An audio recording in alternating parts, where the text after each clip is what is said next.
এখন আমি ঢাকাতে আসছি।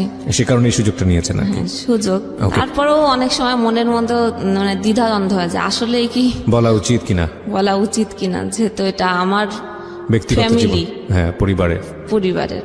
আচ্ছা, তো তারপরে আপনি কেন বলতে আগ্রহী হলেন শেষ পর্যন্ত? আমি যেটা দ্বারা ক্ষতিগ্রস্ত হয়েছি, আমার মতো অনেকেই আছে বা অনেকেই প্রতারণা হয়, কিন্তু তারা যেটা মানে অগাধ বিশ্বাস, সেই বিশ্বাস থেকে হয়তো তারা বুঝতেও পারে না যে আমি প্রতারিত হচ্ছি কিনা। আচ্ছা আচ্ছা, তো সেই জায়গাটি থেকে আপনি মানুষকে সচেতন করার জন্য আজকে এখানে এসেছেন, তাই তো?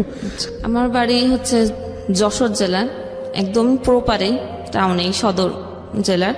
গ্রামের পরিবেশ হয়তো একটু আধটু ছিল, কিন্তু শহরের মতো করেই আমি বড় হয়েছি। কিন্তু যে মানে পরিবারে জন্ম করছি, আমরা হচ্ছে 2 ভাই, আমি এক বোন, আমি সবার ছোট। জি। বাবা কি করতেন? আমার বাবা বিজনেসম্যান ছিলেন। আচ্ছা। বড় ভাই যখন মানে বড় ভাইয়া কি জিনিস সেটাও আমি বুঝি না, যেটা আমার ভাই আমার থেকেও 10 বছর থেকে, আমাকে যখন 4 বছর বয়স, তখন সবাই যখন মানে স্কুলে যেত, আমি হয়তো তাদের পিছ ধরে স্কুলে চলে যেতাম। আমাকে ভর্তি তখনও করে নাই। আচ্ছা, ওকে। তখন আমার 4 বছর বয়স। তো তাদের সাথে যেতাম, কিন্তু এত হেলদি ছিলাম, হাঁটতে পারতাম না। সবাই কোলে করে নিয়ে যেত। আচ্ছা। তো সেখানে সবার ওই যে পড়া শুনে শুনে মুখস্থ, আমি হচ্ছে ক্লাসে দেখা গেল পড়া বলতে বলতো আমি সব বলে দিতাম। আচ্ছা। তখন টিচাররা মানে মাকে ডেকে পাঠালেন যে আপনার বাচ্চা তো সবকিছুই পারে, ভর্তি করে দেন। শুরু হলো, কিন্তু সেটা আমার শিক্ষা জীবন শুরু হলো মাদ্রাসা দিয়েই। তো মাদ্রাসায় পড়া শুরু করলাম 4 বছর থেকেই। এভাবেই ক্লাস 5-এ যশোর জেলার একটা বৃত্তি ছিল, সেই বৃত্তিও পেলাম। আচ্ছা। এবং মাদ্রাসা বোর্ডে হচ্ছে আরেকটা বৃত্তি হতো। আচ্ছা। তখনও আমি ট্যালেন্ট পুলে 3rd হই। বাহ, তো ভালো স্টুডেন্ট ছিলেন বোঝা যাচ্ছে। হ্যাঁ, আমি বরাবরই ভালো ছিলাম। 8-এ পড়ি, তখন থেকে আমার বাবা মানে কিছুটা অসুস্থ ছিলেন। আচ্ছা। বিজনেস করতেন এবং তখন তো অনেক দূরে দূরে যেতেন, সিলেটে যেতেন, চিটাগাং, ইন্ডিয়া, তো মোটর পার্টসের ব্যবসা ছিলেন। জি। তো সেখানে অনেকবার হচ্ছে ডাকাতি হয়, এরকম ডাকাতি অনেকবার হয়েছে। তাকে অজ্ঞান করে দেওয়া হয়েছে, মানে বিভিন্ন পয়জন বা এরকম টাকার শোগে এক প্রকাশে মানে অসুস্থই হয়ে পড়ে আপনার বাবা? আমার বাবা। ওকে।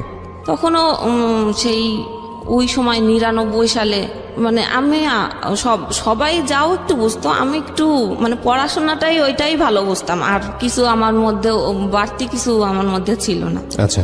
বাবা অসুস্থ, আমাদের তখন থেকেই মানে আর্থিকভাবে ক্রাইসিস তৈরি হয়, শুরু হয়। পরে যখন ক্লাস 9-এ উঠলাম, তখন হচ্ছে হঠাৎ আমার বাবার মানে কি হয়েছে সেটাই ডাক্তার হচ্ছে বুঝতে পারে নাই। শেষ অবধি হচ্ছে তার মানে বিজনেস থেকে সমস্যা হওয়ার পরে যখন গাড়িতে করে আসে, ইঞ্জিনে কাছে বসছিলেন, যে গরম ভাপে তার পায়ে একটা ফুসকা উঠছে। আচ্ছা।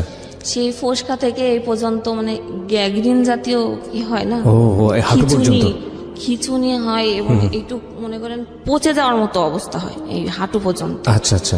কি ডায়াবেটিস ছিল কিনা ওনার? ডায়াবেটিসটা তো তখনও আমরা বুঝি না। ওকে ওকে। ডাক্তারও এবং আমরা সবসময় দেখাইছি তাকে ভালো ডাক্তার, এবং সিএমএস এর লেফটেন্যান্ট কর্নেল এরকম যারা আছেন ভালো, তারাও ওষুধ দিয়েই যাচ্ছেন, কিন্তু কোনোভাবেই তো শরীরের ঘাও সারছে না, পার এটাও সারছে না। আচ্ছা। এক প্রকার যখন মানে প্রচুর খিঁচুনি শুরু হলো, ডাক্তার বলল যে আমার সব ট্রিটমেন্ট শেষ, এখন আপনারা একটাই পরীক্ষা করে দেখতে পারেন যে ডায়াবেটিস তার আছে কিনা। সব ট্রিটমেন্ট শেষ হওয়ার পরে? হ্যাঁ। এটা কেমন ডাক্তার হলো আমি ঠিক বুঝলাম না। ওকে। যখন ডায়াবেটিস তাকে চেক আপ করতে নিয়ে যাওয়া হলো, তখন তার ডায়াবেটিস ধরা পড়ল 40। 40? জি। বুঝতেই পারছেন ট্রিটমেন্ট কি হয়েছে। হ্যাঁ, বা ট্রিটমেন্ট কেন কাজে লাগেনি আসলে। হ্যাঁ, 40 যখন ধরা পড়ছেন, তখন তার একটা কিডনি অলরেডি শেষ। তখন হাসপাতালে ভর্তি করা হলো যশোরেই। তারা বলল যে আমরা পারবো ওই মুহূর্তে। একদিন রাখার পরে বললেন যে এই মুহূর্তে যদি রোগী না নিয়ে যাওয়া হয় বারডেমে, তাহলে রোগী আজকের মধ্যে বাঁচানো আর সম্ভব না, কারণ আমাদের সাপোর্ট দেওয়ার মতো কোনো মেশিন নাই। আচ্ছা। তো আত্মীয় স্বজন যারাই বড় বড় আছেন সবার কাছে পরামর্শ নেওয়া হলো। জি। সবাই তখন হচ্ছে আর্থিক ভাবে হয়তো ভেবেছিল যে সাহায্য করতে হবে, এজন্য কেউ আসলে পাশে আগ্রহী না। থাকেনি। হ্যাঁ, নিয়ে আসলে বার্থডে মে টানা 2 মাস পা হচ্ছে অপারেশন করা হলো, শুধু হাড়টা বাকি ছিল, তার মাংস ছিল না, উরুর থেকে মাংস কেটে তার পায়ে লাগানো হয়েছিল। ওহো, পিত্তথলিতে পাথর ছিল, সেটা অপারেশন করা হলো, কিন্তু কিডনি একটা তো নষ্ট হয়ে গেল, আরেকটাও অর্ধেক। যাওয়া অবস্থা। ডায়াবেটিস তো কিডনিটা আর মানে অপসারণ করা যায় না। তারপরে মনে সান্ত্বনা দেওয়ার জন্য ইন্ডিয়ায় নিয়ে যাওয়া হলো, পরে ফেরত। তার 1 বছর পরেই আমার আব্বু মারা গেলেন। ওকে ওকে। তখন ক্লাস 10-এ পড়ি আমি। ঝামেলার কারণে ক্লাস 9-এ আমি কোনো ক্লাসই করতে পারি না, স্কুলে যেতেও পারি না, সবাই ফ্যামিলির ঢাকাতে। আমাকে খালার বাসায় রেখে যাওয়া হলো। তারপরে যখন আব্বু মারা গেলেন, এরপরে হচ্ছে আমার আম্মু হচ্ছে মানসিকভাবে একটু ভেঙে পড়েন এবং সেও প্রচুর অসুস্থ হয়ে যায়। যাক, সেটা হচ্ছে আমাকে এখন মানে শুরু হলো যে আমাকে বিয়ে দিতে হবে। আমার আম্মু শরীরের অবস্থা ভালো না, সে যে কোনো সময় মারা যেতে পারে। তাও আমি তো ক্লাস 9-এ সায়েন্স নিয়েছিলাম, তো আমার 8 অবধি আমাকে টিচার দেয় না বাড়িতে। আমার আম্মাও পড়ে গেছেন, আব্বু পড়ালেখাটা একটু দেখতেন। আমার জন্য বিয়ে দিবেন, বাট আমার জন্য সেরকম পারফেক্ট ছেলে যে খুঁজতে হবে সেটা তারা করে নাই। আমার যে টিচার ছিলেন সে আমাকে, আমার বোধ হয় যে সে কিছুটা মানে পছন্দ করতেন আমাকে। সে জানিয়েছিলেন আমার খালুকে যে হ্যাঁ আমি পছন্দ করি। তারপরে তার সাথেই আমাকে বিয়ে দেওয়া হলো। আমি ক্লাস 10-এ পড়ি, আর সে হচ্ছে মাস্টার্সের পরে পরীক্ষা দিলাম এসএসসি, দেওয়ার পরে আমাকে তার সাথেই বিয়ে দেওয়া হলো। বিয়েটা কিভাবে হলো? ঘরোয়া আনুষ্ঠানিক, মানে তাদের বাড়ি থেকে কিছু লোক আসলেন, আমাদের বাড়ির এই আমাদের ফ্যামিলি এলাকার লোক। ছেলেটা কি করতো ওইভাবে। ওই সময়টাতে? বেকার। বেকার, মাস্টার্স পাস। মাস্টার্স পরে রানিং। মাস্টার্স পড়ছে, তো এরকম একটা ছেলে আপনাকে বিয়ে করলোই বা কেন? আমি ঠিক বুঝলাম না। আত্মীয় সম্পর্ক ছিল না, তাহলে? সে আমার টিচার ছিলেন। ওকে। হ্যাঁ, আমার বাসায় আমাকে পড়াতে আসতেন। প্রাইভেট টিউটর ছিল? Private tutor. সে প্রস্তাব দিয়েছিল? জি। অদ্ভুত। এই বিয়েটার পেছনের মূল কারণটা আসলে কি ছিল, কি বলবো আমরা? আচ্ছা, আমাদের যশোর শহরে বাড়ি। হ্যাঁ। যশোরের থেকে যারা আঞ্চলিক অঞ্চলে থাকে তারা হয়তো ভাবে যে যশোর শহরে যারা থাকে তারা অনেক বড় লোক। আচ্ছা। আমাদের থেকে তারা একটু নিচে। নিচে বলতে তাদের ফ্যামিলিতে কেউ শিক্ষিত নাই, আচ্ছা। সেই শুধুমাত্র মানে শিক্ষিত। হুম। হয়তো ভেবেছিল যে এক বাবার এক মেয়ে, বাবা বিজনেস করতেন, অনেক কিছু রেখে গেছে, পাবো কিছু, সেটাই আশা করে হয়তো সে মানে বিয়েটা করেছে। আচ্ছা। কারণ সে আমার চেহারাও খুব ভালো দেখে নাই, যে জন্য যে আমি মানে ছোট থেকেই এই পর্যন্ত দাখিল পর্যন্ত মাদ্রাসায় আমি বোরখা পরতাম। তার সামনে পড়তে বসলেও আমি ক্লাস 6-এর থেকে বোরখা পরতাম, এবং আমি আর কোনো ছেলে মানুষের ওইভাবে মুখ মানে দেখতো না, বাড়ির থেকে বেরোতামও না। এবং যখন টিচারের সামনে পড়তে বসতাম, প্রাইভেট টিউটারের সামনে, সেখানেও বোরখা পরে মুখ ঢেকেই পড়তে বসতাম। আচ্ছা। সবাতে সে আমার শুধু হয়তো চোখটাই দেখতে পেত। আচ্ছা। তার মনের ধারণাতে যে আমি অনেক সুন্দরী, সেই হিসেবে হয়তো মানে সে কখনো দেখেইনি বিয়ের না, আগে? আমাকে দিয়ে দেখে নাই আগে, চেহারা দেখে নাই। আচ্ছা আচ্ছা। এবং আমার ফ্যামিলিতে আমার মা হচ্ছে খুবই মনে করেন যে পর্দানশীল। ইসলামী মাইন্ডের, আচ্ছা আচ্ছা, যেহেতু রক্ষণশীল বলে, মহিলা হ্যাঁ। যেটাকে বলে। জি। আমাদের বাড়িতে আগে থেকেও টিভি ছিল না, এখন অবধি পর্যন্ত টিভি আমাদের বাড়িতে ঢোকে নাই। ওকে। তার ধারণা টিভি দেখলে খারাপ হয়ে যায়। ওকে ওকে। এবং গান টানও সে শোনা পছন্দ করে না। এই যাই হোক, আমি যখন ক্লাস 5-এ পড়ি, আমার বড় ভাই তখন ঢাকাতে চলে আসছেন। আচ্ছা। সে চলে আসছিলেন, তার কোনো খোঁজ খবর নেই। পরে আমি যখন ক্লাস 8-এ পড়ি তখন জানতে পেরেছিলাম যে ভাইয়া বিয়ে করছে Okay. ঢাকাতে। ফ্যামিলি চলতো কিভাবে তাহলে? যে বাবার বিজনেস, আর আমার আম্মা ঘরে টিউশনই করতেন। এইটা দিয়েই সংসার চলতো? জি। ওকে, এর মাঝখানে আপনার বিয়ে হয়ে গেল, হ্যাঁ, আমার ক্লাস এবং আপনার মতামত নেওয়ারও প্রয়োজন মনে করেন? না, আমি অনেকবার নিষেধ করেছিলাম। মানে সে আমার স্যার, ঠিক আছে, হ্যাঁ। সে পড়াশোনায় ভালো স্টুডেন্ট, সেটাও ঠিক আছে, কিন্তু আমার তো বিয়ের বয়স হয় নাই। আচ্ছা। এবং আমি বরাবরই যখন ভালো স্টুডেন্ট, তখন আমার হয়তো একটা স্বপ্ন ছিল আমি ভালো কিছু করবো ভালো ভবিষ্যতে। কিছু হব, ওকে। কিন্তু সে আমি কত বলেছি। সালে এটা মনে আছে প্রথম এই যে ঘটনাটা ঘটলো বিয়ের? আমার বিয়ে হয়েছে 2005 সালে বিয়ে হলো। এরপরে প্রথম অবস্থায় তো সবারই খুব ভালো যায়, সে ম্যাচেই থাকতেন। আচ্ছা। তো সপ্তাহে একদিন আমাদের বাসাতে আসতেন। ওকে। পরে কলেজে ভর্তি হতে হবে, তার কোনো মতামত নাই যে আমি কোন কলেজে ভর্তি হব, মানে কোথায় হব, তার কোনোই মতামত নেই। আমার আম্মা বারবার তাকে বলছিলেন যে কোথায় ভর্তি করবো, ভালো কলেজ, কোনো মতামত কেউ দিতে পারলো না। কিন্তু বিয়ের আগে তো আপনাকে সে দেখেনি, বিয়ের পরে সে দেখলো, দেখার পরে তো একটা ব্যাপার থাকে যে সে কি হতাশ হলো নাকি খুশি হলো, প্রতিক্রিয়াটা কি ছিল? আর সেই তো আগে জানিয়েছিল যে না, আমি তাকে পছন্দ করি, আচ্ছা আমি তাকে বিয়ে করতে চাই। আচ্ছা আমার জন্য আর অন্য কোথাও বা দ্বিতীয় কোনো ছেলেও দেখা হয় নাই। আচ্ছা।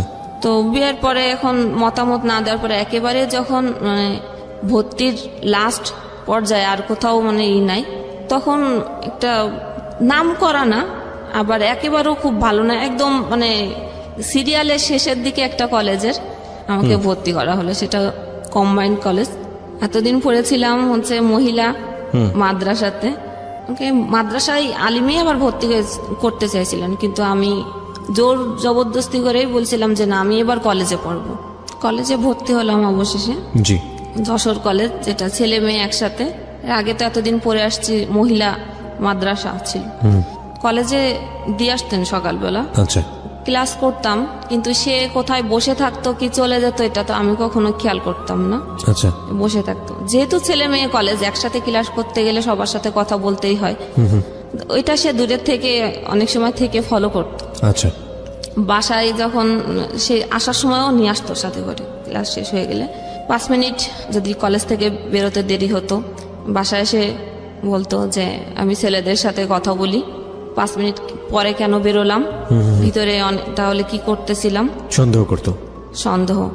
আমি কিন্তু ছোট যখন, আসলে বিয়ের আগে কি বিয়ে কি জিনিস আমি সেটাই কিন্তু বুঝতাম না। আচ্ছা। বিয়ের পরে একদিনের জন্য আমাকে শ্বশুর বাড়িতে নিয়ে যাওয়া হলো।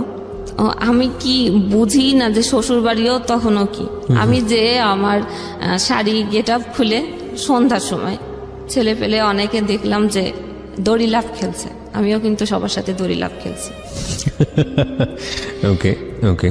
তখন গ্রামের মানুষ তো ধারণা কত কিছুই তো বলে যে বিয়ে করে আসছে, দেখছো কিরকম মেয়ে বিয়ে করছে। কলেজে তো এই সমস্যা শুরু হলো, সমস্যা একটু একটু করে, যে আমি সন্দেহ, স্যারেরা শিক্ষক মিলনায়তন ছিল, কোনো কিছুর টিচারদের কাছে পড়ালেখার জন্য দরকার হতেই পারে, জি। স্যারেদের কাছে গেলেও সে দূরের থেকে তো দেখছে, কিন্তু সেটা আমি ফলো করতাম না। বাসায় গেলে বলতে এটা করছো আজকে, ওইটা করছো আজকে। টিচারদের কাছে তোমার এত কি, এটা আপনাকে জিজ্ঞেস করতে আপনার হাজবেন্ড? আচ্ছা। অফ টাইম, ক্লাসের যখন অফ টাইম থাকে সবাই তো কমন রুমে যায়, কেউ ক্যারাম বোর্ড খেলে, অনেক কিছুই করে। আমি তো কোনো খেলায় পারতাম না, তাও খেলতাম, সেটাও করা যাবে না। শুরু হলো মানে মানসিক একটা খারাপ লাগতো যে বিয়ে দিল আমাকে, আমি মানে পড়াশোনা করব, আমি সায়েন্সে পড়ি, সায়েন্সে পড়তে গেলে তো আমাকে সেইভাবে পড়তে হবে, এবং নতুন করে আমাকে আর টিচার দেয় নাই, সেই আমাকে পড়াচ্ছে। আচ্ছা। তো আগে যখন টিচার ছিলেন 9-10-এ, তখন একটা বিষয় না বুঝলে সেটাকে খুব ভালোভাবে বোঝাতেন। রাইট। এখন যখন হচ্ছে বউ হয়েছি, তো আমি একটা বিষয় বুঝতে গেলে তোমার মাথায় এইগুলো এখন ঢুকবে না, তুমি এখন বোঝো না, মানে স্বাভাবিক জিনিস বোঝো না। এখন কলেজে যে নতুন নতুন ছেলে পাইছো, এখন আর পড়ালেখা মাথায়, তখন আর আমাকে অত ভালো করে পড়া বোঝাতো না, ফেলে দিত বই খাতা, মানে উচ্চতর গণিত করতে গেলে ওটা একটু হার্ড ছিল, মানে বই খাতা চেলে ফেলে দিত। আচ্ছা। তো আমি আর আগ্রহ করে আর যেতাম না। পরে আবার বলতো যে তোমার যদি পড়ার ইচ্ছাই থাকতো, আমি বই খাতা ফেলে দিলে কি হবে, ওই বইটা আবার করে নিয়ে আবার আসতো তুমি আমার কাছে শিখতে। মানে সবকিছুতেই আপনার দোষ? হ্যাঁ, বলে যে আমাদেরও এরকম স্যারেরা অনেক এরকম করছে আমাদের সাথে, তারপরেও আমাদের শেখার আগ্রহ ছিল দেখে আমরা স্যারদের কাছ থেকে জোর করেই শিখছি। এদিকে আমার আম্মা এখন বলা শুরু করলেন যে তোমার এত খরচ, আমি তোমাকে বিয়ে দিয়ে দিচ্ছি, এত খরচ তো আমি টানতে পারবো না। মানে তখন কি আপনি মায়ের বাসাতেই থাকতেন নাকি? হ্যাঁ, আমাকে মায়ের নিয়ে বাসাতেই যায়, থাকতেন। মায়ের বাসাতে। তখন তুলে নেয়নি? না। আচ্ছা। কলেজে তো ছেলেদের সাথে কথাই বলা যাবে না, এখন আমি রিজার্ভ হয়ে গেলাম একদম, কারণ আমি একটু মানে স্বভাবগতই আমি সবার সাথে মিশুকে, কথা না বলতে পারলে ভালো লাগতো না। পড়াশোনায় আর ওইভাবে মন বসতো না, এই মানসিক প্রেসারে কলেজে যে আমি পড়া দিতে পারতাম না। জি। তখন আরো খারাপ লাগতো, স্যারেরা আরো বলতো যে তুমি এরকম কেন, মানে হয়ে যাচ্ছ, কিছুই পারতেছ না, মানে ফলাফল কি, মানে ভালোটাও নাই, একেবারেই লো হয়ে যাচ্ছে। আর তোমার রেজাল্ট এসএসসিতে এত ভালো না যে আমি 1 পয়েন্টের জন্য এ প্লাস হয় না, তখন এ প্লাসও অনেক টাফ ছিল, এখনকার মতো অ্যাভেলেবেল এ প্লাস ছিল না। তো পড়ালেখা আর হলো না ওই সময়। এখন বলে যে কলেজ ট্রান্সফার করতে হবে। কলেজ ট্রান্সফার কেন? ওই যে ছেলে মেয়ে একসাথে কলেজ, ও এখন কোনো মহিলা কলেজে ট্রান্সফার করতে হবে। আম্মু পাশতে বলতেছে যে ও আমাকে ঠিক মতো পড়ায় না, এখন আমাকে টিচারও দিতে পারতেছে না ভালোভাবে, এখন খরচ চালাতে পারতেছে না, এখন আমি কি করব? সেও বেকার, সেও তো আমাকে 1 টাকাও দিতে পারছে না। রাইট। আমি আর করার কিছু নাই। আমি তখন কি বললাম, আমি তাকে বললাম তাহলে কি করব, তাহলে তোমাদের বাড়িতে নিয়ে যাওয়া লাগবে। এখন যদি আমাকে কলেজ ট্রান্সফার করবে তাও যশোরে না, তার বাড়ির ওদিকে। আচ্ছা, তার বাড়ির ওদিকে কেন? যাতে সে মনিটর করতে পারে আর কি, কি হচ্ছে না হচ্ছে। ওকে, তার মাস্টার শেষ, সে এখন বাড়ির দিকে চলে যাবে। জি। ফার্স্ট ইয়ার শেষ, যখন মানে কলেজ ট্রান্সফার করবে তখন সেই সময়টাও আর নাই। যখন যশোর শিক্ষা বোর্ডে যাওয়া হলো, বোর্ডে যে কাজটা করেন যে ম্যাডাম, উনি আমাদের পরিচিতি ছিলেন। ম্যাডামকে যখন বলা হলো, ম্যাডাম বলল ঠিক আছে, আমি ব্যাক ডেটে আমি এটা করে দিচ্ছি। আচ্ছা। দিয়ে পাঠাই দিল সেই নোয়াপাড়া, অভয়নগর থানা, যশোর জেলার। ও মাই গড। ওকে, তারপর? সেখান মানে অভয়নগর যে বাজার, তার থেকেও আমার শ্বশুরবাড়ি আরো 2 কিলো ভিতরে, ভ্যানে করে যেতে হতো। মানে এই শহর থেকে একেবারে গ্রামে চলে গেলেন? একেবারে গ্রামে। এটা কি জীবনের প্রথম গ্রামে যাওয়া? জি। ওকে, তারপর? সেখানে গিয়েছি, তাদের ধান চাল, আমি তো কখনো ধান চালের কাজ আমাদের এলাকাতেই ছিল না, জি, করিনি। তো ওখানে যে আমাকে এখন বলা হলো যে আমাকে সব কাজ করতে হবে, এবং পড়ালেখাটা তখন আর সে চাইছে না, নামে মাত্র সে ওইখান থেকে আমাদের বাড়ি থেকে দূরে সরাই নিয়ে আসছে, যাতে সে হচ্ছে মেনটেন্স করতে পারে তার মতো করে। কলেজে যাওয়ার জন্য আমাকে হচ্ছে টাকাও দিত না। আমার যে ননদ ছিল সমবয়সী, একই ব্যাস, তাকে টাকা দেওয়া হচ্ছে, সে ভ্যানে করে যাচ্ছে, কলেজ করতেছে। আমি সেই 2 মাইল পথ হেঁটে হেঁটে সেই কলেজে যেতাম। আচ্ছা। সকাল 6টায় হচ্ছে ফিজিক্স কেমিস্ট্রি স্যারদের সকালে ব্যাস থাকতো, ব্যাস শেষ করে 10টায় ক্লাস করে আবার বিকেলে আরো 2টা সাবজেক্ট পড়ে বিকেল 4টায় আসতাম। আসার পরও খাবার নাই, সকালে যেতাম না খেয়ে, বিকালে এসেও বলতো যার খাবার সে রান্না করে খাবে, কারোর জন্য রান্না রেডি করা নাই। ও কি করতো?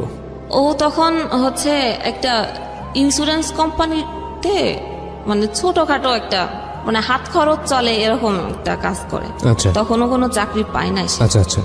সেও সকালে চলে যেত, ট্রেনে করে চলে যেত। সেটা ছিল আরেকটা থানা, জিগরগাছা। আমাদের ছিল তো সদর থানা। জি। সে ট্রেনে চলে যেত, সে আসতো রাত্রে 9টা বেজে যেত, সারাদিনই না খাওয়া। তারপরে এসে ধানের কাজও আমি করতাম, মেশিনে যে ধান মাড়ায় পা দিয়ে, মেশিনে মানে ধান ছুটানোর যে মেশিনটা আছে। ওকে, বুঝতে পেরেছি। এটাকে মাড়াই করা বলে। মাড়াই করে বলে। আচ্ছা, রাইট।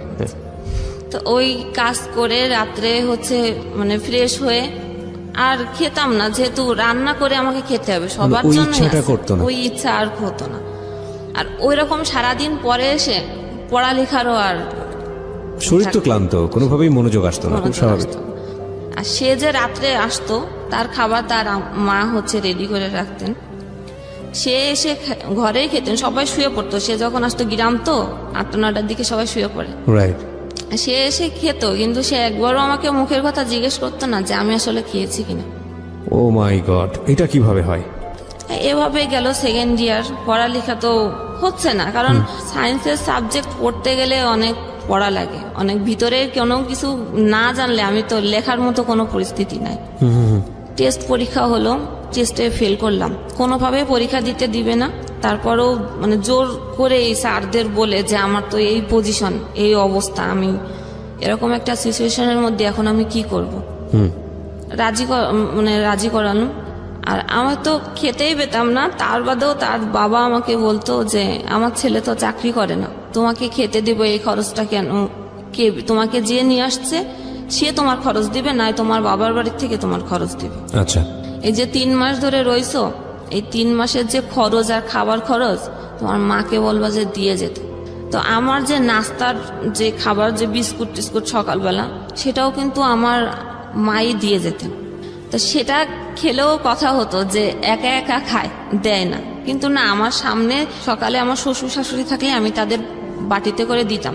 গ্রামের মানুষরা আসলে সকালে চা বিস্কুট তো এভাবে খায় না। জি, তারা ওই সকালে উঠে ভাত রান্না করে, 3 বেলায় ভাত খায়। হ্যাঁ, দুপুরবেলা কোনো কাজ থাকে না, তারা দুপুরবেলা এই মাঠের এইগুলো কাজ সারে জি। আবার যে সন্ধ্যার পরে রান্না করে। রাইট, দুপুরের খাবারটা সাধারণত ওই সকালবেলাতে যে যেটা রান্নাটা রান্না হয় ওটাই ওটাতেই খায় হয়। দুপুরে। হ্যাঁ, মানে তারা কাজ করলে তো 3 বেলা রান্না করলে তো আর সব কাজ করতে সম্ভব না, পারে না। সম্ভব না, right.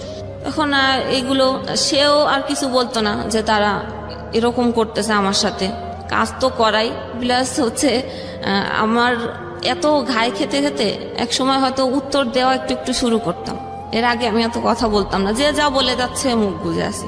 একটু একটু করে রিপ্লাই আসা শুরু করলো। হ্যাঁ, যখন রিপ্লাই করলাম, তো একদিন আমার শাশুড়ি আমার ননদ মিলে আমাকে অনেক মারলো। সেইখানেও তার কোনো কথা ছিল না। সে যখন আসলো রাত্রে, তখন বলল যে তুমি কেন কথা বললে, তুমি কথা বলছো দেখেই পরিস্থিতি এরকম হয়েছে, তোমার কথা বলার কোনো দরকার ছিল না, তুমি বউ, তোমার গলা কেন উঠবে। তারপরে পরীক্ষা দিলাম, টেস্টে তো ফেল করলাম। পরীক্ষা, ইন্টার পরীক্ষাও হচ্ছে গিয়ে দিতে গেলাম তাদের বাড়ি থেকেই না খেয়ে।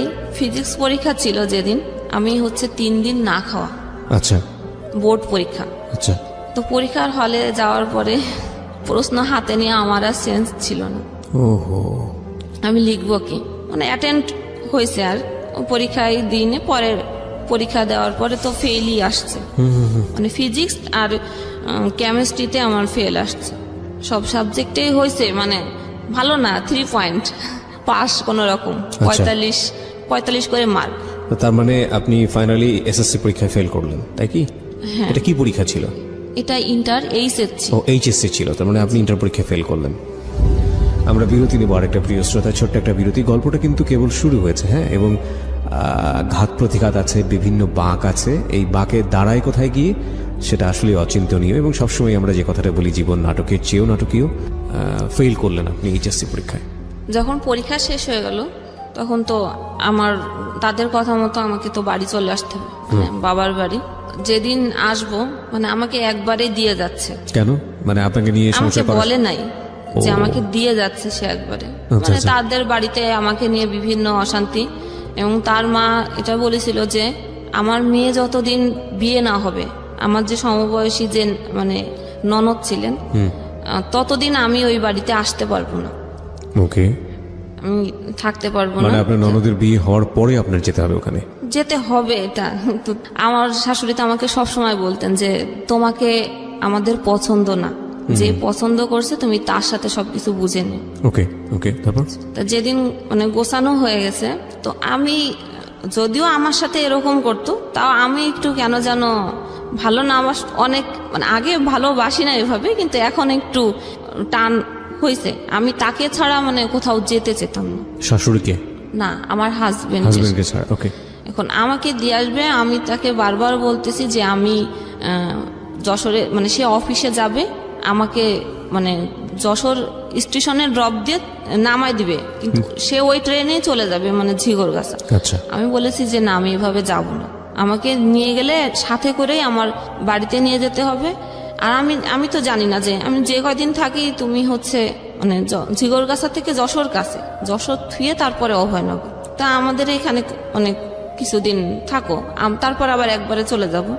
সে কোনোভাবে মানে রাজি হচ্ছে না যে আমাদের বাড়িতে সে যাবে না, ইভেন সে আমাকেও দিয়ে আসতে যাবে না, সে স্টেশনে আমাকে নামাই দিবে। আচ্ছা। তা আমি তখন একটু জেদ করেই বসলাম যে তাহলে আমি দরজায় যে তালা লাগাবে, আমি তালাটা দিব না, তালা আমার হাতে, তালার যাবে। তখন মানে সে আমাকে মানে মারে, মানে আমি রাগেরই শেষে তালাটা আমি চেলে দিছিলাম, ছুঁড়ে দেওয়ার পরে তালাটা যে তার কপালে লাগে। আচ্ছা। কপালে লাগলে এখান থেকে মনে করেন ব্লাড বেরোতে থাকে, ব্লাড বের হয়। এখানে একটু ব্লাড বের, তো সে তো বাড়ির মানে পরিস্থিতি তো গ্রামের, মনে করেন আশেপাশের বাড়িতে যারা আছে মানে সবাই চলে আসছে চিল্লাচিল্লিতে যে বউ মাথা ফেড়ে ফেলেছে। হ্যাঁ। আচ্ছা। পরিস্থিতি এতই খারাপ, তখন ফোন দিছে আমার বাড়ি থেকে আমার আম্মাকে যে আপনার মেয়েকে এসে নিয়ে যান, আমি আপনার মেয়েকে দিয়ে আসতেও পারবো না, কিছু করতে পারবো না। তা আমার আম্মার তখন নাকি অনেক জ্বর ছিল, সে আসতে পারে, বলছে যে আমার তো ওঠার মতো পরিস্থিতি নাই, তাহলে তুমি বাজারে নিয়ে যে একটু বাসেই উঠাই দাও। আচ্ছা। বলছে যে না আমি সেটাও পারবো না, আপনাকে এইখানে এসে নিয়ে যাওয়া লাগবে। তারপরে হচ্ছে মানে কি বলবো, আমার তো তখন কথা ওইভাবে বেরোতে আছে, তার বোন, তার মা, আশেপাশের লোকজন, মানে সবাই মনে করেন আমাকে একেবারে তুলা ধোনা যেটাকে বলে। আমি তখন হচ্ছে গিয়ে যখন বেশি কথা বলা শুরু করলাম, তখন আমি বোরখা পরা ছিলাম, বোরখার যে ইস্কাফের ওড়না, তখন সে আমাকে ওই ওড়না দিয়ে গাছের সাথে বেঁধে রাখলো। আপনার হাজবেন্ড? হ্যাঁ। এরপরে আমার এত মানে সিরিয়াস অবস্থা শুরু করলো, আমার মা আসতে ওই অসুস্থ অবস্থায় বাধ্য হলো। তা আমার আম্মা এসে একটা কথাও সে বলে নাই যে কি হয়েছে বা কেন হলো, কি জন্য হলো, সে কোনো কথাই বলে নাই। আমার ব্যাগ গোছানো ছিল, এসে আমার আম্মাও ব্যাগটা নিয়ে বলতেছে যে চল। আর কিছুই তাকে মানে তাকেও বলে নাই তার, কিন্তু তারা তো সেই চিল্লাচিল্লি করতেছে, আমার মা কোনো কথা বলতে চায় নাই। তো যাওয়ার সময় তাহলে বলতেছে যে আমার বাড়ির থেকেই মানে ফার্নিচার দিয়েছিল, জি, ওই তোষক বালিশ এইগুলো চেলে ফেলাই দিচ্ছে যে এইগুলোও নিয়ে যান, কিছুই লাগবে না। ওকে। আমার কোনো কথা না বলে শুধু বই খাতাগুলো বস্তার মধ্যে ভরে নিয়ে চলে আসলেন।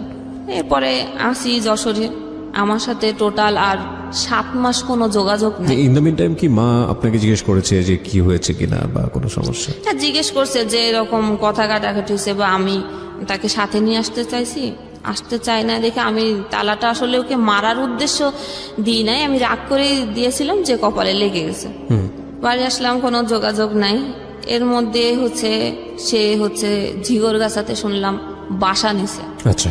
ফার্নিচার যেগুলো আমার বাড়ি থেকে দেওয়া হয়েছিল ওইগুলোই সে নিয়ে যে ঝিগরগাছাতে বাসা নিয়ে সে একা একা ওইখানে থেকেই অফিস করে। আমার তো হচ্ছে রেজাল্ট বেরোলো, তো বললাম ফেল। এরপরে তো আমাকে আবার পড়া শুরু করতে হবে। কলেজ তো সেই দূরেই পড়ে গেল, এখন আবার কলেজ কাছে হচ্ছে না। হ্যাঁ, এখন তাদের বাড়িতে তো আর থাকার পরিস্থিতি নাই, এখন আমাকে দেওয়া হলো কলেজের হোস্টেলে। ওখানে থেকে পড়া শুরু করলাম আবার, কিন্তু তাও হচ্ছে পড়ায় আর মন বসতো না, সবসময় মাথায় এগুলোই কাজ করতো যে কেন হলো। আর এগুলো তো হওয়ার মানে চিন্তা করেননি আপনার না, লাইফে? কারণ আমি যে পরিবেশ থেকে বড় হয়ে পর্যন্ত আসছি, এরকম কোনো হওয়ার তো কোনো মানে আশাও করা যায় না। আর তাকে তো দিয়েছে শুধু সে শিক্ষিত, এটা দেখেই তার সাথে আমার বিয়ে দিছে। তারপরে পড়া শুরু করলাম, পড়ায় যখন মন বসতো না, তখন আমার এই অবস্থা, খোঁজ নিত না টোটাল। তখন আমার আম্মা হচ্ছে ওই যে বললাম যে একটু হুজুরি মন মানসিকতা, তো সে একজন হুজুরকে দেখাইছিলেন যে আমার মেয়ের তো এরকম সংসারের এই অবস্থা, তা কোনো ব্যবস্থা করা যায় কিনা। তো তারা দেখে দেখে বললেন যে এটা তার শ্বশুর বাড়ির থেকে এরকম জাদু টোনা করে না, এরকম কিছু করছে, এই কারণে তার মানে রাখবে না দেখে এগুলা করছে যাতে সংসার না হয়। ঠিক আছে, পড়লাম। এখন হোস্টেল থেকে বাইরে বেরোলেই ওদের এলাকার লোকজন যখন দেখতো, তখনই হচ্ছে এই ফোন দিয়ে রাস্তায় করে বেড়াচ্ছে, কিন্তু কিছুই করতাম না। পরীক্ষা দিলাম, তার মধ্যে আমি তার সাথে এই সময়টাতে কোনো যোগাযোগ নেই হাজবেন্ডের সঙ্গে? যোগাযোগ নাই, যখন বাড়িতে থাকাকালীন যোগাযোগ নেই। যখন হোস্টেলে দেওয়া হলো, তারপরে আমি আমার রুমে যে মেয়ে ছিল তার কাছ থেকে ফোন নিয়ে আমি তার সাথে যোগাযোগ করেছিলাম। যোগাযোগ করে আমি যোগাযোগটা কেন করলেন? কেন জানি মনে পড়তেছিল, মানে ওকে খুব মিস করছিলেন। হ্যাঁ। ওকে। 7 মাস পর? 7 মাস পর। সে কিন্তু কখনো যোগাযোগ করে নাই, তখন কিন্তু আমাদের বাড়িতে ফোন আছে, আমার ভাইয়ের ফোন আছে। রাইট। তো এই 7 মাস জীবনের কি মনে হচ্ছিল, মানে সবচেয়ে কঠিন সময় ওইখানে?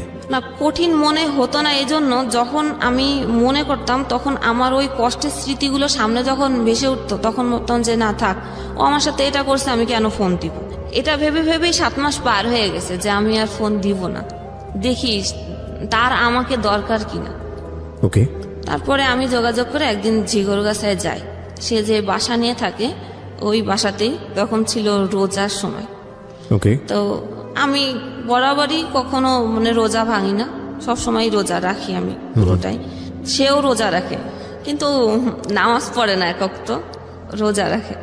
তো ইফতারি আনছে, বলছে যে আমাকে দেখে বলতেছে তুমি ভাইবো না যে তুমি আসতো দেখে আমি মানে এত ইফতারি আনছি, আমি বরাবরই আমার নিজের জন্যই এতটুকুই আনি। জিনিসটা আমার খারাপ লাগছিল যে এটা তো আনছে, আমি হয়তো ভাবছি যে আমার জন্য আনছে, এটা তো বলার দরকার ছিল না, তাহলে আমি কিছুই বুঝতাম না। এটা যখন আমাকে বলছে তখন আমার একটু খারাপ লাগছে যে আমি এত মাস পরে আসলাম, তার ইফতারি নিয়ে কমান্ড এটা। তারপরে আমার বাড়ি থেকে জানতো না যে আমি তার কাছে আসছি, কারণ বাড়ির থেকে সম্পূর্ণই নিষেধ ছিল যে তার সাথে যোগাযোগ না করার। যখন হোস্টেল থেকে বাসায় ফোন দিল যে ও কি বাড়িতে গেছে, তখন তো বললো যে না বাড়িতে আসে নাই। তখন আইডিয়া করলো যে ওর ওখানে যেতে পারি, তাছাড়া তো আর কোথাও যাওয়ার জায়গা নেই। আমার ভাইয়া তাকে হচ্ছে গিয়ে ফোন দিয়ে তাকে অনেক মানে রাপই করে যে আমার বোনকে না বলে কেন নিয়ে গেছিস, দিয়ে যা। পরে সে আমাকে ওই স্টেশনেই নামাই দিল, সে আর দিয়ে আসলো না। আবার গেলাম বাড়ি। এই যোগাযোগ হওয়ার পরে আমি তার সাথে তাকে এবার দেখার জন্য আকুল হয়ে থাকতাম বাড়িতে বসে, যে না আমি ওর কাছে যাবই। এই যাওয়াটা কতদিন পরে? 7 মাস 7 পরে। মাস পরে। এবং সেটা শুধুই আপনার নিজের ইচ্ছা, ও কোনো না, যোগাযোগ করেনি? ওর যোগাযোগ এবং আপনার করেনি। ভালো লাগা থেকে মানে ওর প্রতি একটা মায়া বা ভালোবাসা তৈরি হয়েছে সেখান থেকে? সেখান থেকে। তারপরে পরে যে বললাম রোজার সময় গেলাম, ইফতারি আনার পরে আমাকে যে এটা বলল যে এটা তুমি না থাকলেও আমার নিজের জন্য এতটুকুই, তুমি আসছো দেখে যে তোমার জন্য যে বেশি কিছু নিয়ে আসছি এটা তা কিন্তু কিন্তু না। ওটা শোনার পরে আমার একটু মানে মনের আঘাতই লেগেছিল যে আমি 7 মাস পরে আসছি, তার মানে তার ভিতরে কোনো খুশি বা কি। এবং এগুলো তো বলার দরকার নাই, তাই না? এটা সাধারণ মানুষকে আপ্যায়ন করলেও তো যেভাবে করা উচিত সেখানে এই ধরনের কথা হ্যাঁ, বলা আমার উচিত। কথা হলো যে তুমি যদি আমার জন্য নাও এনে থাকতা তাও তো এটা বলার দরকার ছিল না। তারপরে আমার বাড়ি থেকে জানতো না, আমি তার না জানাই চুরি করে আসছিলাম তার কাছে, কারণ আমার বাড়ির থেকে নিষেধ ছিল। আবার বাড়িতে গেলাম, তারপর ওইখান থেকে আবার হোস্টেলে চলে যাওয়া হলো। হোস্টেলে ওইভাবেই স্বাভাবিক চলতেছিল। এখন তার সাথে টুকটাক মানে কথা হয়, ওই রুমমেটের মোবাইলে ফোন করে, ওইখান থেকেই মানে কথা বলি। ওই সময়টাতে কি বলছিলেন, মানে আবার নতুন করে একসাথে সংসার শুরু করবেন? হ্যাঁ, এরকম তার পরিবেশ? মধ্যে যে তার কথা হলো যে বাবা মাই হচ্ছে আমাদের দুইজনের মধ্যে বড় ফ্যাক্ট। তোমার মাও একটা ফ্যাক্ট আর আমার মা বাবাও একটা ফ্যাক্ট। আমরা তো দুইজনের জায়গা থেকে ঠিকই আছি। আর আমি তোমার সাথে যা কিছু করেছি আমার বাবা মায়ের জন্য আমি তোমাকে কিছু করতে পারি নাই, কারণ তাদেরকে অখুশি করব কিভাবে। এ কারণে আমি সবসময় নীরবতা পালন করতাম, ভাবতাম যে হয়তো এটাও হতে পারে। তারপরে হচ্ছে সে চাকরি পেল ইউনিয়ন পরিষদ সচিব। আচ্ছা সেখানে তার প্রথম পোস্টিং হলো যশোরের মনিরামপুর থানা। আচ্ছা। সেখানে সে বাসা নিল, আমি তো হোস্টেলেই আছি। আমাকে বলল যে এরকম আমি বাসা নিচ্ছি, আমার বাসায় এসে দেখে যেও। তো আমি বলছি, আচ্ছা ঠিক আছে একদিন যাব। আমাকে ঠিকানা দিল যে এরকম এরকম। তো একদিন সকাল বেলায় আমি মানে বৃহস্পতিবার হলে সবাই বাড়ি চলে যেত, তা আমিও বৃহস্পতিবার বাড়ির নাম বলে আমি রওনা দিয়েছি। অভয়নগর থেকে ওইখান থেকে ভিতরের থেকে মনিরামপুর যাওয়ার অনেক আছে। আমি ভোরবেলা যে হাজির হলাম সেই ঠিকানা মতো নক করলাম, দেখলাম সে ঘুমের থেকে উঠছে।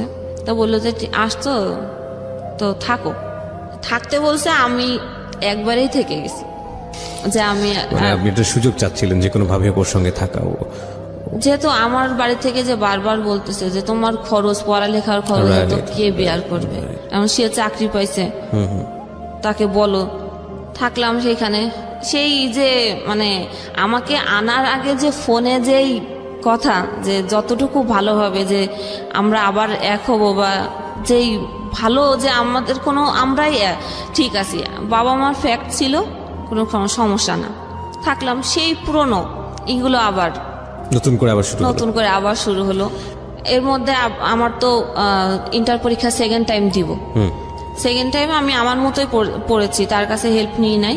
ওই যা আগে পড়া ছিল সেটা নিজে নিজে পড়েছি। ওইখান পড়ার পরে আমি পরীক্ষা ওর ওইখান থেকেই আমি ওই অভয়নগর যে পরীক্ষা দিতাম, 2টা পরীক্ষা, তো 2টা পরীক্ষা দিয়ে ওখানে থাকলাম। সেই একই অবস্থা, টর্চার, মারধর। তারপরে একদিন আমাকে কি মনে হলো যে শবে বরাত, চলো শবে বরাতে একা একা নামাজ পড়বা, তোমাকে দিয়ে আসি যশোরে হচ্ছে খুব ভালোভাবে এত মিষ্টি করে যে দিয়ে আসলো আমাকে। আমের সময় ছিল, আম টাম কিনে দিল। ওই যে দেওয়ার পরে আর কোনো যোগাযোগ নেই। আমাকে বললো যে তুমি হচ্ছে সুজির বরফি বানাও, আমি সন্ধ্যার সময় আসবো। সেই সন্ধ্যা আর হয় নাই, সে আর আসলো না। তাকে ফোন করা হলো, হ্যাঁ যে কোনোভাবেই বললো যে না আমি যাব না তোমাদের বাড়িতে, গেলে তোমার মা এসেই বলে আমি যাব না, তুমি এখানেই থাকো, তোমার আমার বাসায় আসার দরকার নেই। সে Okay. বলছে, সে সকালে দিয়ে আসছে, ওইটা বলার পরে আমি ওই সময় বলার পরে আমি তখনই আবার বাসে উঠে চলে গেছি এখানে। Okay. সে অফিস থেকে ফিরে এসে দেখে আমি বাসায়। কি ব্যাপার, তোমার না বললাম যে তুমি আসবা না এখানে, তোমার রেখে আসলাম, তুমি কেন আসলে? এই আবার শুরু হলো। তারপরে আমার মাকে একদিন ডেকে নিয়ে আসলো, আমার মাও এসে আমাকে নিয়ে যেতে পারে নাই, আমি যাই নাই। তারপরে হচ্ছে আমি মানে এমন সিচুয়েশন তৈরি করলো যে আমি একাই মানে চলে গেলাম বাড়িতে। যাওয়ার পরেও আমার আম্মু দেখলো যে না আমি মানসিকভাবেই মানে খুব তখন হচ্ছে আমার খাওয়া দাওয়া বন্ধ হয়ে গেল, গলায় খুব ব্যথা।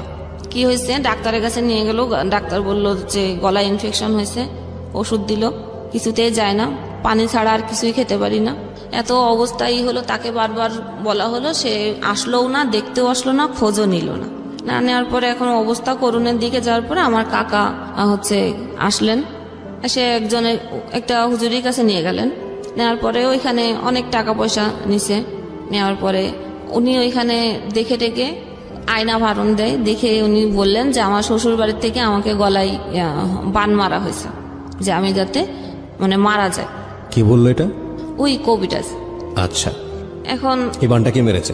আমার শ্বশুর বাড়ি, শাশুড়ি, ননদ, এটা আমার বললো হাজবেন্ড, মানে সবাই বলছে যে Okay. সবাই একসাথে কাজটা করছে। আর ও হচ্ছে সংসার করতে চায় না, ওর হচ্ছে গিয়ে অনেক কিছু নেওয়ার আশা ছিল, ও সেটা পায় নাই দেখে ও আমার সাথে এরকম আচরণ করছে। এটা ওই কবিরাজ বলল। এটা আমার মার মনে হচ্ছে খুব ভালোভাবে ধরলো, মানে বিশ্বাস হলো যে না তাহলে এটাই, ওষুধ যখন কাজ করতেছে না তাহলে মনে হয় এরকম। তার ওইখান থেকে ওই লাগাতার এই জিনিস নিয়ে আসে, পানি পড়া, দোয়া লিখে দেয়, সেগুলো কি বলে যে পাখির গোস্ত কি এইসব তো বলে, ওগুলো তার আনতে পারবো না, তাহলে আপনিই দেন। এই একবারই 5,000, 6,000, 7,000-এর নিচে নিতেন না তিনি। আচ্ছা, এভাবে আমার ট্রিটমেন্ট 1 বছর করছে। হুম, তারপরে বললো যে আপনার মেয়ে মেন্টালি ভাবে ভালো নাই, আর ও যেতে চাইলো, আর আপনার ওইখানে যেতে দিয়েন না। এখন যখন মানে একটু বলতাম যে আমি যাব ওইখানে, আমি কেন আমার সাথে এটা করলো, আমি এটা শুনবই করব, আমি ওইখানে যাবই, তখন ওই যে বলছে যে আর যেতে দিয়েন না। আমি যখন জোর করলাম তখন আমাকে বাড়ি থেকে শিকল দিয়ে বেঁধে রাখা হলো, আমাকে যেতে দিবে না, কোনোভাবে যদি আমি চলে যাই। এই কারণে এরকম তার কাছ থেকে ট্রিটমেন্ট করতে হতে 1 লাখ টাকা খরচ করছে আমার মা। এই তাবিজ যে রিসে গেল, রেজাল্ট বেরোলো, গড়ে মিলে হচ্ছে বি গ্রেড, মানে 3 সামথিং এরকম। এ মাইনাস আর হলো না, এ মাইনাস এক্সপেক্ট করেছিলাম যে হতে পারে, তারপরে হলো না। এরপরে হচ্ছে ফ্যামিলি থেকে বললো যে তোমার তো এখানে আর যাওয়া যাবে না, তুমি হচ্ছে গিয়ে ডিভোর্স করে দাও। আমি কোনোভাবে ডিভোর্স করতে রাজি হইনি, তারপরও বারবার আমার মা বললো যে এখানে তোমার তাবিজ করতেছে, মেরে ফেলবে, তুমি মরে যাবা, তার থেকে ভালো তুমি ডিভোর্স করে দাও। আমি ডিভোর্স করতেই চাই না। তারপরে জোর জবরদস্তি করে তাদের ফ্যামিলির থেকে ডাকা হলো, তারা আসলো অনেকে। আর আমার ছোট ভাই চাকরি করতেন একটা পত্রিকাতে, সেইখানেও হচ্ছে সবাইকে ডেকে তাদের কোনো কথা বলার স্কোপ দেওয়া হলো না, ডাইরেক্টই আমাদের বাড়ি থেকে কথা যে আমরা আর মেয়ে দিব না, সব কিছু রেডি করা আছে, কাগজপত্র সিগনেচার হয়ে যাক। তো হয়ে গেল, আমি আমার মতে করে ফেললাম। করার পরে আমি বাড়িতে হচ্ছে খুব মানে মানসিকভাবে ভেঙে ফেললাম, এতটাই আমি মানসিকভাবে হয়ে গেলাম যে আমি আম্মাকেও ঠিক মতো ভালোভাবে চিনতে পারতেছিলাম না। এরপরে নিয়ে যাওয়া হলো, যে মানসিকভাবে যখন চিনতে পারতেছি না, কাউকে ভালো মতো কথা বলতে পারতেছি না, ডাক্তারের কাছে মানে মেন্টালি যে ডাক্তার থাকে, পাবনার ডাক্তার, যেটা হেমায়তপুর থেকে আসতেন যশোরে, সেখানে দেখানো হলো। ডাক্তার সেখানে ট্রিটমেন্টের মধ্যে কি ওষুধ দিতেন জানেন না, শুধু ওষুধ খেয়ে ঘুমাই থাকতাম। তারপরে আস্তে আস্তে যখন ঘুমের ওষুধটাও এক প্রকার, একশো সময় মনে হতো যে এটা না খেলে আমার ঘুম হচ্ছে না, নেশার মতো হয়ে ওটা গেছে। নেশার মতো হয়ে গেলো। তখন আমি আমার নিজের থেকে আমি এটা বাদ দেওয়ার চেষ্টা করলাম, কিন্তু আমি বাদ দেওয়ার চেষ্টা করলে আমার মানে বাসার থেকে জোর করে খাওয়াই দেওয়া হতো, যে না ও ঘুমায় থাকো।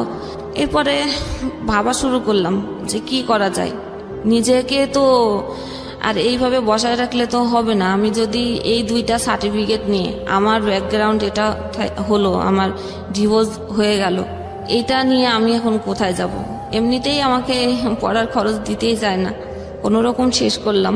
যেখানে এক্সপেক্ট ছিল যে ইন্টার শেষ করে আমি মেডিকেলে একটা চান্স নিব, যেহেতু আমার বান্ধবীরা সবাই হচ্ছে মেডিকেলে চান্স পেয়েছে, সেখানে ফার্স্ট টাইম ওরা চান্স পেয়েছে, আমি সেকেন্ড টাইম ওদের পিছে পড়ে গেলাম, সে তো আমি হয়তো পাবো, কিন্তু রেজাল্ট ভালো না থাকার কারণে আমার আর সেটা সুযোগ হলো না। তখন ভর্তি পরীক্ষার জন্য ট্রাই করা শুরু করলাম, আর নিজেকে এন্টারটেনমেন্ট দেওয়ার জন্য বাড়িতে তো টিভি ছিল না, ওখানে যশোরে শুধু FM শোনা যেত 2টা স্টেশন। এন্টারটেনমেন্টের জন্য আমি রেড FM শুনতাম, ওকে, গান শুনতাম। আমার ফ্যামিলি থেকে তো এটা নিষিদ্ধ ছিল, অনেক হেডফোন কেটে কেটে ফেলে দেওয়া হয়েছে। আমি এমন একটা অ্যাডিক্টেড হয়ে গেছিলাম FM এর প্রতি যে আমি ঘুমাইতেও এই গানে সবসময় থাকতো। কানে থাক। আলটিমেটলি আমার জগন্নাথ ভার্সিটিতে চান্স হলো, কিন্তু বাড়ির থেকে কোনোভাবে আমাকে দিল না ভর্তি করে। আচ্ছা, না দেওয়ার পরে আমি কবিরাজি ট্রিটমেন্ট চলছে এদিকে? হ্যাঁ চলছে। এগুলোর প্রতি আমি বিরক্ত ছিলাম, কিন্তু উপায় ছিল না। যেহেতু পানি খাবো, সে পানির মধ্যে হয়তো মিশাই দিয়ে রাখতো। আচ্ছা, খাবারের মধ্যে। এটার মূল কারণটা কি ছিল? যে আমাকে যে কিছু একটা করা হয়েছে উল্টাপাল্টা, সে কারণে তোমাকে হচ্ছে। আর আমি এত কিছু আমার সাথে করার পরেও আমি তার প্রতি অ্যাডিক্টেড কেন? আমি বারবার কেন তার কাছে ছুটে যাই? তোমরা তো চাচ্ছিলে এক হতে, আলটিমেটলি ও চাচ্ছিল নাকি তুমি চাচ্ছিলে শুধু? তার কথা হলো যে সে কেন ডিভোর্স দিবে, সে কখনোই মুখ থেকে এটা বলবে না, তাহলে তো তার অনেক টাকা দেওয়া লাগবে।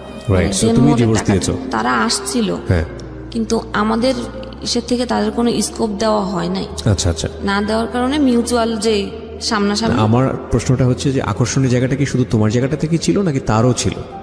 তুমি যে তার কাছে বারবার যাচ্ছ? না, আমারই ছিল, একদম সলো তোমারই একতরফা। এই কারণে তোমার ফ্যামিলি ট্রিটমেন্ট করাচ্ছে, কবিরাজি ট্রিটমেন্ট, যাতে তোমার কিছু একটা করেছে যে কারণে তোমার এই আজকে অবস্থা।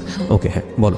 আমি সবসময় এক্সপেক্ট করতাম যে আমার মা আমাকে অনেক ভালোবাসবে, তার কাছ থেকে আমি অনেক আদর স্নেহ পাবো, তার কাছ থেকে আমি মানসিকভাবে ইন্সপায়ার হব, সে আমাকে। কিন্তু আমার মায়ের কাছ থেকে আমি এটা কোনোভাবেই পেতাম না। তখন আমার মধ্যে আরো অন্যরকম কাজ করা শুরু করলো। আমাকে আমার লাইফে এত কিছু হয়ে গেল, এখন তো আমি আরো বেশি এক্সপেক্ট করি যে আমাকে বেশি আদর করবে, বেশি কিছু দিবে, কিন্তু আমি সেটা আর পাচ্ছি না তার কাছ। আম্মুই তো আমাকে বারবার বললো যে এরকম পরিস্থিতি থেকে বেরোনো, তুমি ডিভোর্স দিয়ে দাও। এখন এই পরিস্থিতি, যশোর দক্ষিণবঙ্গের আমাদের ওইখানে বড় মাইকেল মধুসূদন বিশ্ববিদ্যালয় কলেজ, সেখানে চান্স পেলাম কেমিস্ট্রিতে। এদিকে ডাক্তার, যখন পাবনার ডাক্তার দেখাইছিলেন, উনি বলছিলেন যে তুমি আর মাথায় ব্রেনকে চাপ নিবা না, আর কোনো পড়াশোনা টোটালি বিরত থাকো, পড়াশোনা এখন আর করো না। কিন্তু আমি পড়ালেখার জন্য নিজেকে তৈরি করতেছি যে না, আমাকে এর মধ্য থেকে বেরোতে হবে, তাই আমাকে পড়তে হবে। সে যে কলেজে পড়তো আমি ওই কলেজেই ভর্তি হয়েছি। মানে আপনার এক্স হাজবেন্ড যে কলেজে পড়তো? যে কলেজে সে এতদিন পড়ালেখা করেছে, আচ্ছা, আমি সেই কলেজেই ভর্তি হলাম। তো কলেজে আমি যেতে পারতাম না। আমি তখন এরপরে আমাকে ফোন দিছে ফার্স্ট ইয়ারেই থাকতে, ওই ফোন নম্বরটা ছিল। এমন কোনো জায়গা নেই যে আমার ফোন নম্বরটা সে ছড়ায় নাই, এমন কোনো লোক নাই যে আমাকে আমি নতুন কলেজে, আমি কলেজের ফার্স্ট গেট থেকে ঢুকলে পিছন থেকে ব্যাক সাউন্ড শুনতাম খারাপ, আজেবাজে কথা বলতো। হ্যাঁ, একসময় প্রথম গেট থেকে ঢোকাই বাদ দিয়ে দিলাম, পিছনের গেটের থেকে ঢুকতাম, পিছনের গেট থেকে ক্লাস করে বেরোয় যেতাম। টিউশনি শুরু করলাম, পড়তেছিলাম। এখন এদের কথার প্রেশার, বাড়ির প্রেশার, আর কলেজের বাইরে রোডে ঘাটে এত প্রেশার, এবং ফোনে মানুষের এত টর্চারিং। ফোন করে বলে যে আপনার রেট কত, এইগুলো বলতো ফোন করে করে। এইগুলো আর নিতে তখন দেখছি যে না, আমার পক্ষে একদম ভাইরাল করে দিচ্ছে আমাকে যে আমি একটা খারাপ মেয়ে। এইগুলোর প্রেশারে আমি একদম মানসিকভাবে আরো ভেঙে পড়ি। চলে আসলাম কলেজ ট্রান্সফার করে ঢাকাতে। এই চাপগুলো, সামাজিক এইসব চাপের কারণে? আচ্ছা। তখন সেকেন্ড ইয়ার শেষ করেই আমি মিরপুরে চলে আসি, বাংলা কলেজে ট্রান্সফার হয়। আমার বড় ভাই থাকতেন তো ঢাকাতে, তার কাছেই আসলাম। আসার পর একটা কিন্ডার গার্ডেনে ঢুকলাম। কিন্ডার গার্ডেনে আসলে বেতন কত তো জানেন, 1-2 টাকার বেশি দেয় না। ওখান থেকে 2টা টিউশনি, ইনকাম ছিল 4000 মাসে। ভাইয়াকে দিতে হতো ঘর ভাড়া 2500, খাবারের জন্য 1500। সে আমাকে ফ্রি খাওয়াবে না। জি, আপন ভাই, বড় ভাই, আমার থেকে 10 বছর সিনিয়র। ওকে। কদিন পরে শুরু হলো যে ভাবির দিক থেকে আমার জন্য খরচ বেশি হয়ে যায়, খাওয়াতে পারবে না, এখানে এটা করে কেন তোমার বোন, ওখানে ওটা। আমাকে ডিরেক্টলি বলে না, আমার ভাবির সাথে আমার কোনো তর্ক হয় নাই, কিন্তু ভাইয়ের সঙ্গে হচ্ছে। ভাইয়ের সাথে বলে। ভাই এবার ওইটা ফোন দিয়ে আম্মাকে বলে, আম্মা ফোন করে আমাকে, কথা ঘুরে আমার কাছে আসে। আচ্ছা আচ্ছা। আমার কথা হলো যে আমি তো অবুঝ না, আমি তো বুঝি, আমাকে বলো যে এটা এই সমস্যা, তুমি এটা এভাবে করো না, এটা এইভাবে করো, শেষ। এত ডাইভার্ট করে এসে কথা। এক সময় ভাবি একদিন দেখি কান্না করতেছে বিকেলবেলা। কি হয়েছে ভাবি তোমার? কিছুই বলে না। রাত্রে এসে মানে ভাইয়ার সাথে সেই গ্যাঞ্জাম। পরে আম্মু আমাকে ফোন দিয়ে বলে যে তুমি আলাদা হয়ে যাও। কেন, কি হলো? যে তোমাকে খাওয়াতে পারবে না, তোমার ভাইয়ের সংসারে অশান্তি হচ্ছে তোমার জন্য। আচ্ছা আচ্ছা। ঠিক আছে। আমাকে বই কেনার জন্য আমার খালাতো ভাই আমাকে টাকা দিয়েছিলেন 2000। তো আমি আর বই না কিনে ওই সময় হাড়ি পাতিল চাল টাল যা লাগে ওগুলো কিনে নিয়ে আসছি। ওইগুলো কিনে নিয়ে আসার পরে সে সন্ধ্যের সময় আসলো, রোজা, সেদিন সেকেন্ড রোজা। ভাইয়া সন্ধ্যের সময় আলাদা হয়ে গেলাম একদিন, সে একদিনে কোনো খোঁজ নিল না, তার রুমের সাথেই রুম, জি। সে খোঁজ নিল না যে আমার বোন যে আলাদা হয়ে গেল, সে কি রান্না করলো, কি খেলো, কোনো কথা নেই। সন্ধ্যের সময় এসে বলতেছে যে আমাকে টাকা দে। আমি টাকা দিব মানে আমি টাকা কোথায় পাবো? সে আমাকে ওই টাকা চাওয়ার জন্য যে কথা বললাম, সে আমাকে এত মার মারলো। ছোট ভাই? আমার বড় ভাই, যে যার আচ্ছা, সাথে আচ্ছা। খায়। তো ঘরে আলনা ছিল, আলনা ভেঙে ওই কাঠ দিয়েই আমাকে মারলো। এই কানে এমন একটা থাবা মারলো যে কানের পর্দাই ফেটে গেছে। ও আর কি বলতেছে এরপরে আমি আর কিছুই শুনতে পাচ্ছি না, কারণ এক কান তো বন্ধ হয়ে যায়, আরেক কানও বন্ধ হয়ে গেছে, দুই কানে আর কিছু শুনতে পারতেছি না। ও তো আমাকে মারতেছেই। আমি মানে একদম মানে শুনতে না পারলে আমি কি রিয়াক্ট করব? আমি আর রিয়াক্ট করতে পারছি না। মারটার খেলাম। ঘর যেভাবে মানে টাকা খোঁজার জন্য একটা মানুষের ঘরে ডাকাতি করলে ঘরের যে অবস্থা করে, ও সে অবস্থা করছে ঘর। আচ্ছা। এবার ছোট ভাই তো তারাবি পড়তে গেছে, ও এসে দেখে যে ঘরের এই অবস্থা। কি হয়েছে বললাম, টাকা চাইছে, আমি দিইনি দেখে আমার সাথে এই বিহেভ। পরে আম্মাকে ফোন দিল, আম্মা আসলেন ঢাকা থেকে, এই যশোর থেকে ঢাকায় আসলেন, কিন্তু আম্মা কোনো রিয়াক্ট আর করলেন না যে কেন করলো এই। ডাক্তার তখন দেখলাম কানের থেকে ব্লিডিং হচ্ছে। ব্লিডিং হওয়ার পরে বুঝলাম যে আমি কেন শুনতে পাচ্ছি না। ওকে। এরপরে ডাক্তার দেখালাম পিজিতে। কান দেখে বলেছিল যে আর মানে পর্দা জোড়া লাগবে না, কিন্তু লেগে গেছে কোনো কারণে। ওখান থেকে এবার আমাদের বলা হলো যে বাসা চেঞ্জ করে চলে যেতে। তা আমার এক কলিগ আমাকে বাসা দিলেন, বললো যে মেয়ে কলিগ, ওনার বাসা বললো ছোট একটা রুম আছে, তুমি আমার বাসাতেই থাকো, সমস্যা নেই। থাকলাম এখানে। এবার ওইখান থেকে চাকরিও চেঞ্জ করে আমি মিরপুরেই চলে আসলাম, দারুসালাম থানার এদিকে চাকরি। এখানেও আরেকটা স্কুলেই আসলাম। 4th ইয়ার পরীক্ষা শেষ হলো। তো আম্মু বললো যে অনেকদিন তো থাকছিস, আয়। মানে আমার মার কথা হলো যে আমি মা, আমি সন্তানের মানে ভালোর জন্য করতেছি, যা করতেছি এটাই রাইট, তোমার কথা বলার কোনো স্কোপ নেই, বা আমার যে কি ইচ্ছা এরকম কোনো ইচ্ছা প্রকাশ করার মতো জায়গা নেই। আচ্ছা। তখন আবার সেই একই ওই রকম নোংরা কথা টুকটাক বলেই। আমি ওই নোংরা কথাগুলো আমি কখনো মানে করতে পারি না। ওই যাওয়ার পরে একই অবস্থা। এরপরে আমার একদিন রাগ হলো, আমি তাকে বলেই বসলাম যে আমার যে ডিভোর্স হলো, আমাকে তো কিছু টাকা দিয়েছিল, মানে কাবিনের যে টাকা। এখন তো যখন আমি এই কথাটা বলি তখন 2013 সাল, আমার ডিভোর্স হয়েছে 2007 সালে। তা এত বছর আমার টাকা তো আমার মা আমার কাছ থেকে বলেই বলছিল, কিন্তু টাকাটা আমার হাতে দেয় নাই, তাদের কাছে দিছেন। আমাকে বললো যে তোমার ওই টাকাটা নিয়ে আমি ঘর তৈরি করতেছি, আর তোমাকে একটা মানে ডিপোজিট করে দেবো তোমার ভবিষ্যতের জন্য। কত টাকা ছিল ওটা? 65,000 টাকা দিছিলেন। আচ্ছা। আমার মা সেটা দিয়ে ঘর তুলছেন, তোলার পরে ভাড়া তার মতো সে চলে। আমার জন্য কোনো ডিপেস করে নাই সেটা আমি জানি না, কারণ আমি মাকে বিশ্বাস করছি। তখন তার কাছে আমি টাকা চেলাম, সে সেম আমার মাথা নষ্ট হয়ে গেছে। ওই রিয়াকশন থেকে আমি পাগল হয়ে গেছি। আবার এখানে দৌড়লেন, তারা বলছে হ্যাঁ পাগল টাগল হয়ে গেছে, আর হচ্ছে গিয়ে সেটাও না, ওই পাগল মাথা একটু নষ্ট হয়েছে, সেটার কারণ হলো যে তার অন্য কারোর সাথে অ্যাফেয়ার আছে, সেই কারণে সে টাকা চাচ্ছে। এই কবিরাজি ট্রিটমেন্ট? জি। আমি আমার মাকে হাজার বোঝানোর চেষ্টা করেছি যে আমার কারোর সাথে অ্যাফেয়ার নেই। যদি সেটাই হতো তা আমি ঢাকা শহরে তো এত কয় বছর পার করে আসলাম, আমি তো অনেক কিছু করতে পারতাম, আমি সেটা করি নাই কখনো। সে শুনলো না। এক প্রকার রাগ করেই আমি বলেছিলাম তাহলে আমার টাকাগুলো আমাকে ফিরাই দাও, এবং এই যে কত বছর আমাকে এই টাকাগুলো রাখছো সেটা লাভ সহই আমাকে দেওয়া লাগবে। এটা যখন বলার পরে সে কি করলো, আমার মাথা তো নষ্ট হয়ে গেছে, সে বাড়ি থেকে চলে গেল আমার মা রাগ করে। যে আমার বিভিন্ন আত্মীয় স্বজনের কাছে যে বলল, এবং কবিরাজের কাছে তো আগে গেছেই, বলেছে যে আপনাকে টাকার জন্য আপনার মেয়ে আপনাকে মেরেও ফেলতে পারে। আমার মার মনে ভয় ঢুকে গেল। ও মাথা যখন খারাপ হয়ে গেছে তখন মনে হয় সত্যি সত্যি হচ্ছে যে আমাকে মেরে ফেলতে পারে। সে আমার থেকে দূরে থাকে, রান্নাঘরে খায়। আমাকে কখনো একবারের জন্য আমার মা বলে না যে আমি তো খাচ্ছি, তুই তো এ ঘরে আসিস, আয় আমার সাথে মানে বসে খা। ভালো মন্দ রান্না হচ্ছে, পোলাও রান্না হচ্ছে, মাংস রান্না হচ্ছে, আমাকে কি বলে না একবার খেতে। ওর বলার স্টাইল অনেক বেশি হেসে হেসে বলে, এবং আমি খুব ভালোভাবে খেয়াল করছিলাম এটা এক একজনের ধরন। এই হাসিটা কি আসলেই হাসি? এই হাসিটা আসলে কান্না, অভিমান, কষ্ট, কিংবা যদি বলেন রাগ, দুঃখ, যাই বলি না কেন আসলে এক্সপ্লেইন হয় না, আপনারা নিজের জায়গা থেকে বুঝে নেবেন। হ্যাঁ বলেন তারপর। তো আমি সবসময় ভাবতাম যে মায়ের কাছ থেকে ভালোবাসা পাবো যেখানে, সেখানে আমার সাথে এরকম একটাবারও তার কি কখনো আমার জন্য ফিল হচ্ছে না, কষ্ট হচ্ছে না?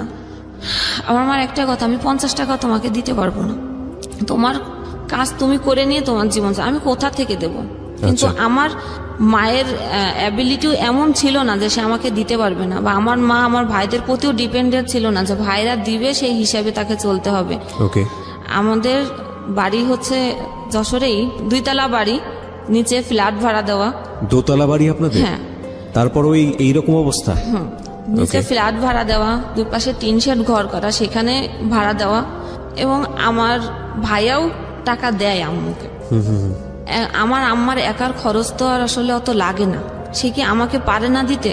কিন্তু সে আমি চাইলে দিচ্ছে না, কিন্তু আমি দেখতেছি যে কবিরাজের বাসায় 5,000, 6,000, 10,000ও যদি লাগে, ইভেন যদি তার ধার করাও লাগে, সেটা সে দিয়ে আসছে। সে দিয়ে আসছে অন্ধবিশ্বাস থেকে। হ্যাঁ, ধার করেও সে টাকা দিয়ে আসছে। তখন আমি রাগ করে চলে গেলাম। আমি প্রথম ফার্স্ট আমার চাচা বাড়িতে। আমার মানে এত বছর জীবনে আমি চাচা, মামা, ফুফু, খালাতো ভাই বোন বা কারোর সাথে কখনো মিশতে দেওয়া হয় নাই। ভাই বোনের যে কি সম্পর্ক, কি টান, বা এক জায়গা হলে কত মানে মানুষ উপভোগ করে আনন্দ, সেটা কখনো করি নাই। তো গেলাম, সেখান থেকে খোঁজ পেল আমার খালু, বললো যে তুই আমাদের বাড়িতে বাসায় আয়, তোর কি হয়েছে দেখি। ওখানে যে থাকার পরে সেই একই অবস্থা। আম্মু খালু এগুলো বিশ্বাস করে না, কিন্তু খালামণিকে আম্মু চুপি চুপি ওই জিনিসগুলো দিয়ে আসে যে ঠিক আছে তোর এখানে আছে, তুই এগুলো খাওয়াস ওকে, পানি টানি এগুলো। আমি একদিন ফলো করলাম যে আমার মা যে জিনিসগুলো আমাকে বাসায় খাওয়াতো, সে জিনিসগুলো আমি খালার বাসায় ওই যে ময়লার ঝুড়িতে আমি দেখতে পেলাম। তখন আমার জিনিসটা খারাপ লাগলো যে এইখানেও আমি আসছি, এখানেও এই অবস্থা, তাহলে এখানেও থাকা যাবে না। রাইট। তারপরে খালা আমাকে একটা কথা বলছিল, ওইটা আমার বেশি হার্ট করছিল, যে বাবা নাই তো অসহায়, এই কারণে রাখছি, এবার মা কি করবে। তা আসলে অসহায় জিনিসটা আমাকে হার্ট করছে। ফাইনালি আমি আবার বাড়িতে গেলাম আম্মুর কাছেই। আম্মা তো বাসা থেকে আমাকে দেখেই বললেন যে ও যদি এই বাসায় থাকে আমি এই বাসায় থাকবো না। শীতকাল, সন্ধ্যের সময় সে চলে যাচ্ছে আমাকে দেখে, সন্ধ্যের সময় আসছি। তা আমার এত শীত, আম্মা চলে যাবে ঘরের থেকে, দরকার নাই, ঠিক আছে আমি বাইরে থাকতেছি। আমি সারা রাত শীতের মধ্যে, সোয়েটার নেই, কোনো কিছু নেই, আমি সারা রাত সিঁড়িতে বসে থাকলাম। আমার মা ঘরে ঠিকই ঘুমালেন লেপের মধ্যে। সেখানে ভাইয়াকে ফোন দিলেন ঢাকায়, যে ওর তো মাথা খারাপ হয়ে গেছে, এখন কি করবি কর, আও তো আমাকে মেরেই ফেলবে। আমি অমুককে দেখাইছিলাম, সেখানে এই কথা বলছে, তুই আয়। ভাইয়া ওই রাত্রেই রওনা দিল ঢাকা থেকে। আসলো সকালবেলা, এসে দেখে যে আমি দাঁড়ায় আছি উঠানে।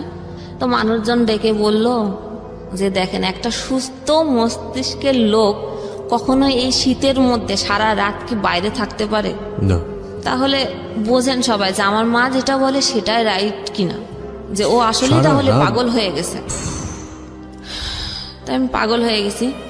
আম্মাকে ওই সময় ও কি করলো, ব্যাগটা গুছাইনে পাঠাই দিল কোথায়। আমি আমার মার পিছ পিছ দৌড়াইছিলাম রাস্তা, যে তুমি যেও না, আমি তোমাকে কখনো মারবো না, আমি এটা করতে আসি নাই, আমি মারতে চাই নাই, আমি কেন মারবো, তুমি তো আমার মা, আমি তোমাকে কেন মারতে যাব।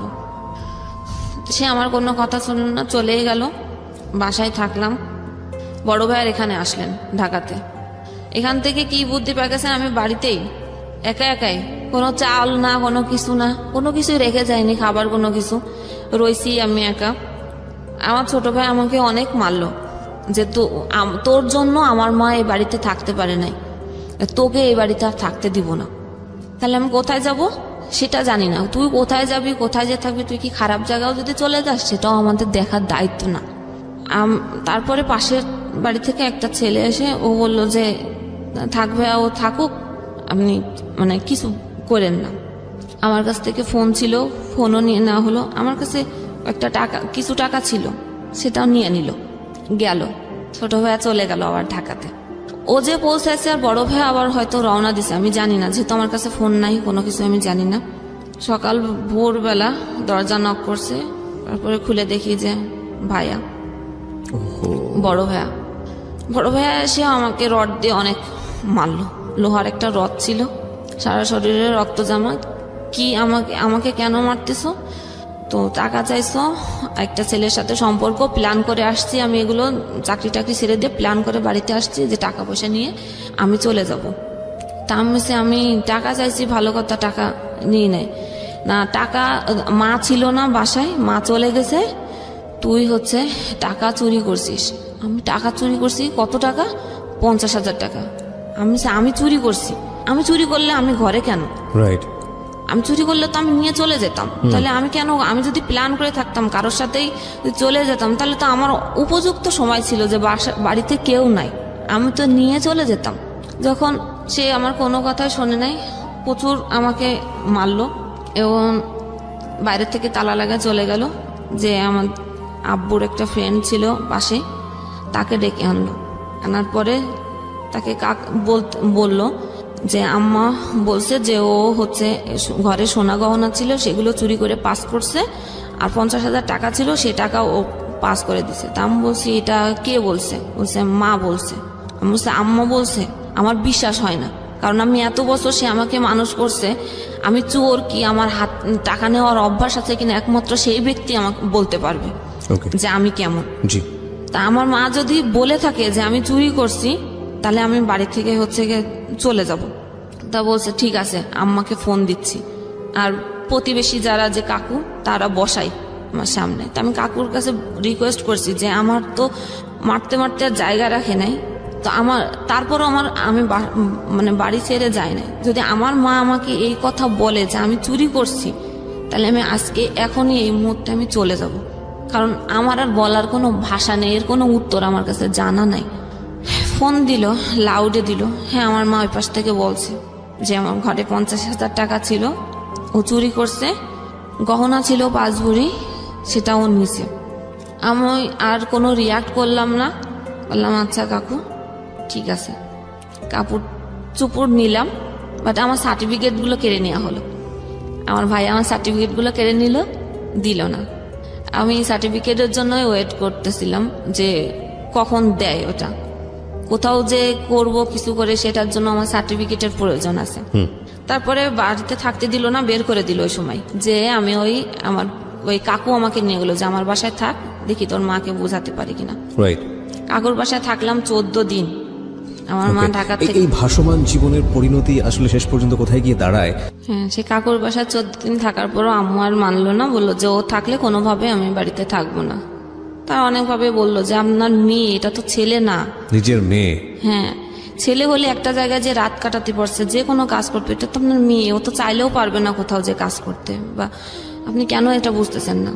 তাই কোনো কথাই সে শুনলো না। দেখ, আমি ঠিক করলাম তাহলে আমি কোথায় যাব। তো ব্যাগ ট্যাগ নিলাম। সেদিন ছিল, এই দিনটা মনে আছে যে 14 ফেব্রুয়ারি 2015 সাল। আমি সেই আগের যার সাথে আমার বিয়ে হয়েছিল, এক্স হাজব্যান্ড, জি, আমি তার অফিসে গেলাম। এতদিন পরে গেলাম সেইখানে। যাওয়ার পরে সে একটু না চেনার ভান করেছিল আমাকে দেখে।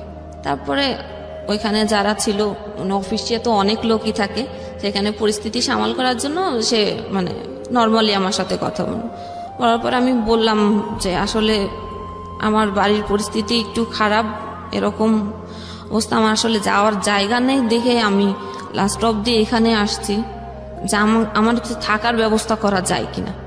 সে তখন তার কলিগের বাসায় আমাকে কিছুদিন রাখলো।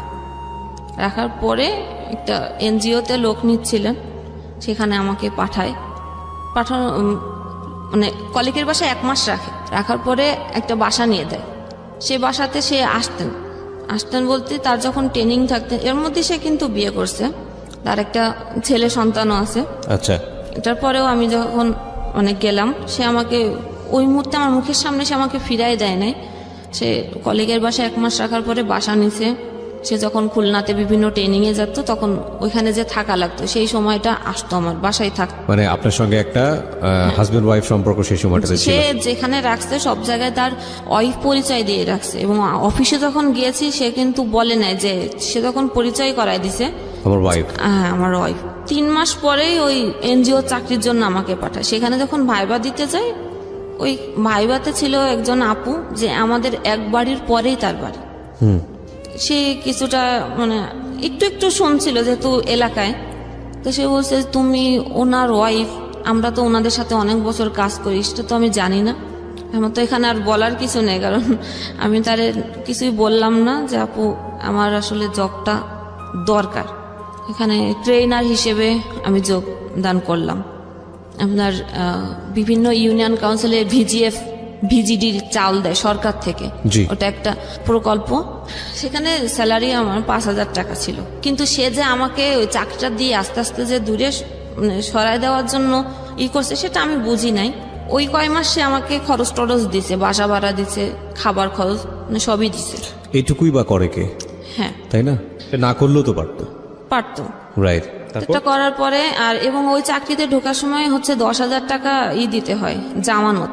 এখন অনেক মেম্বার, 10 টাকা করে হলেও অনেক টাকা হয়ে যায়।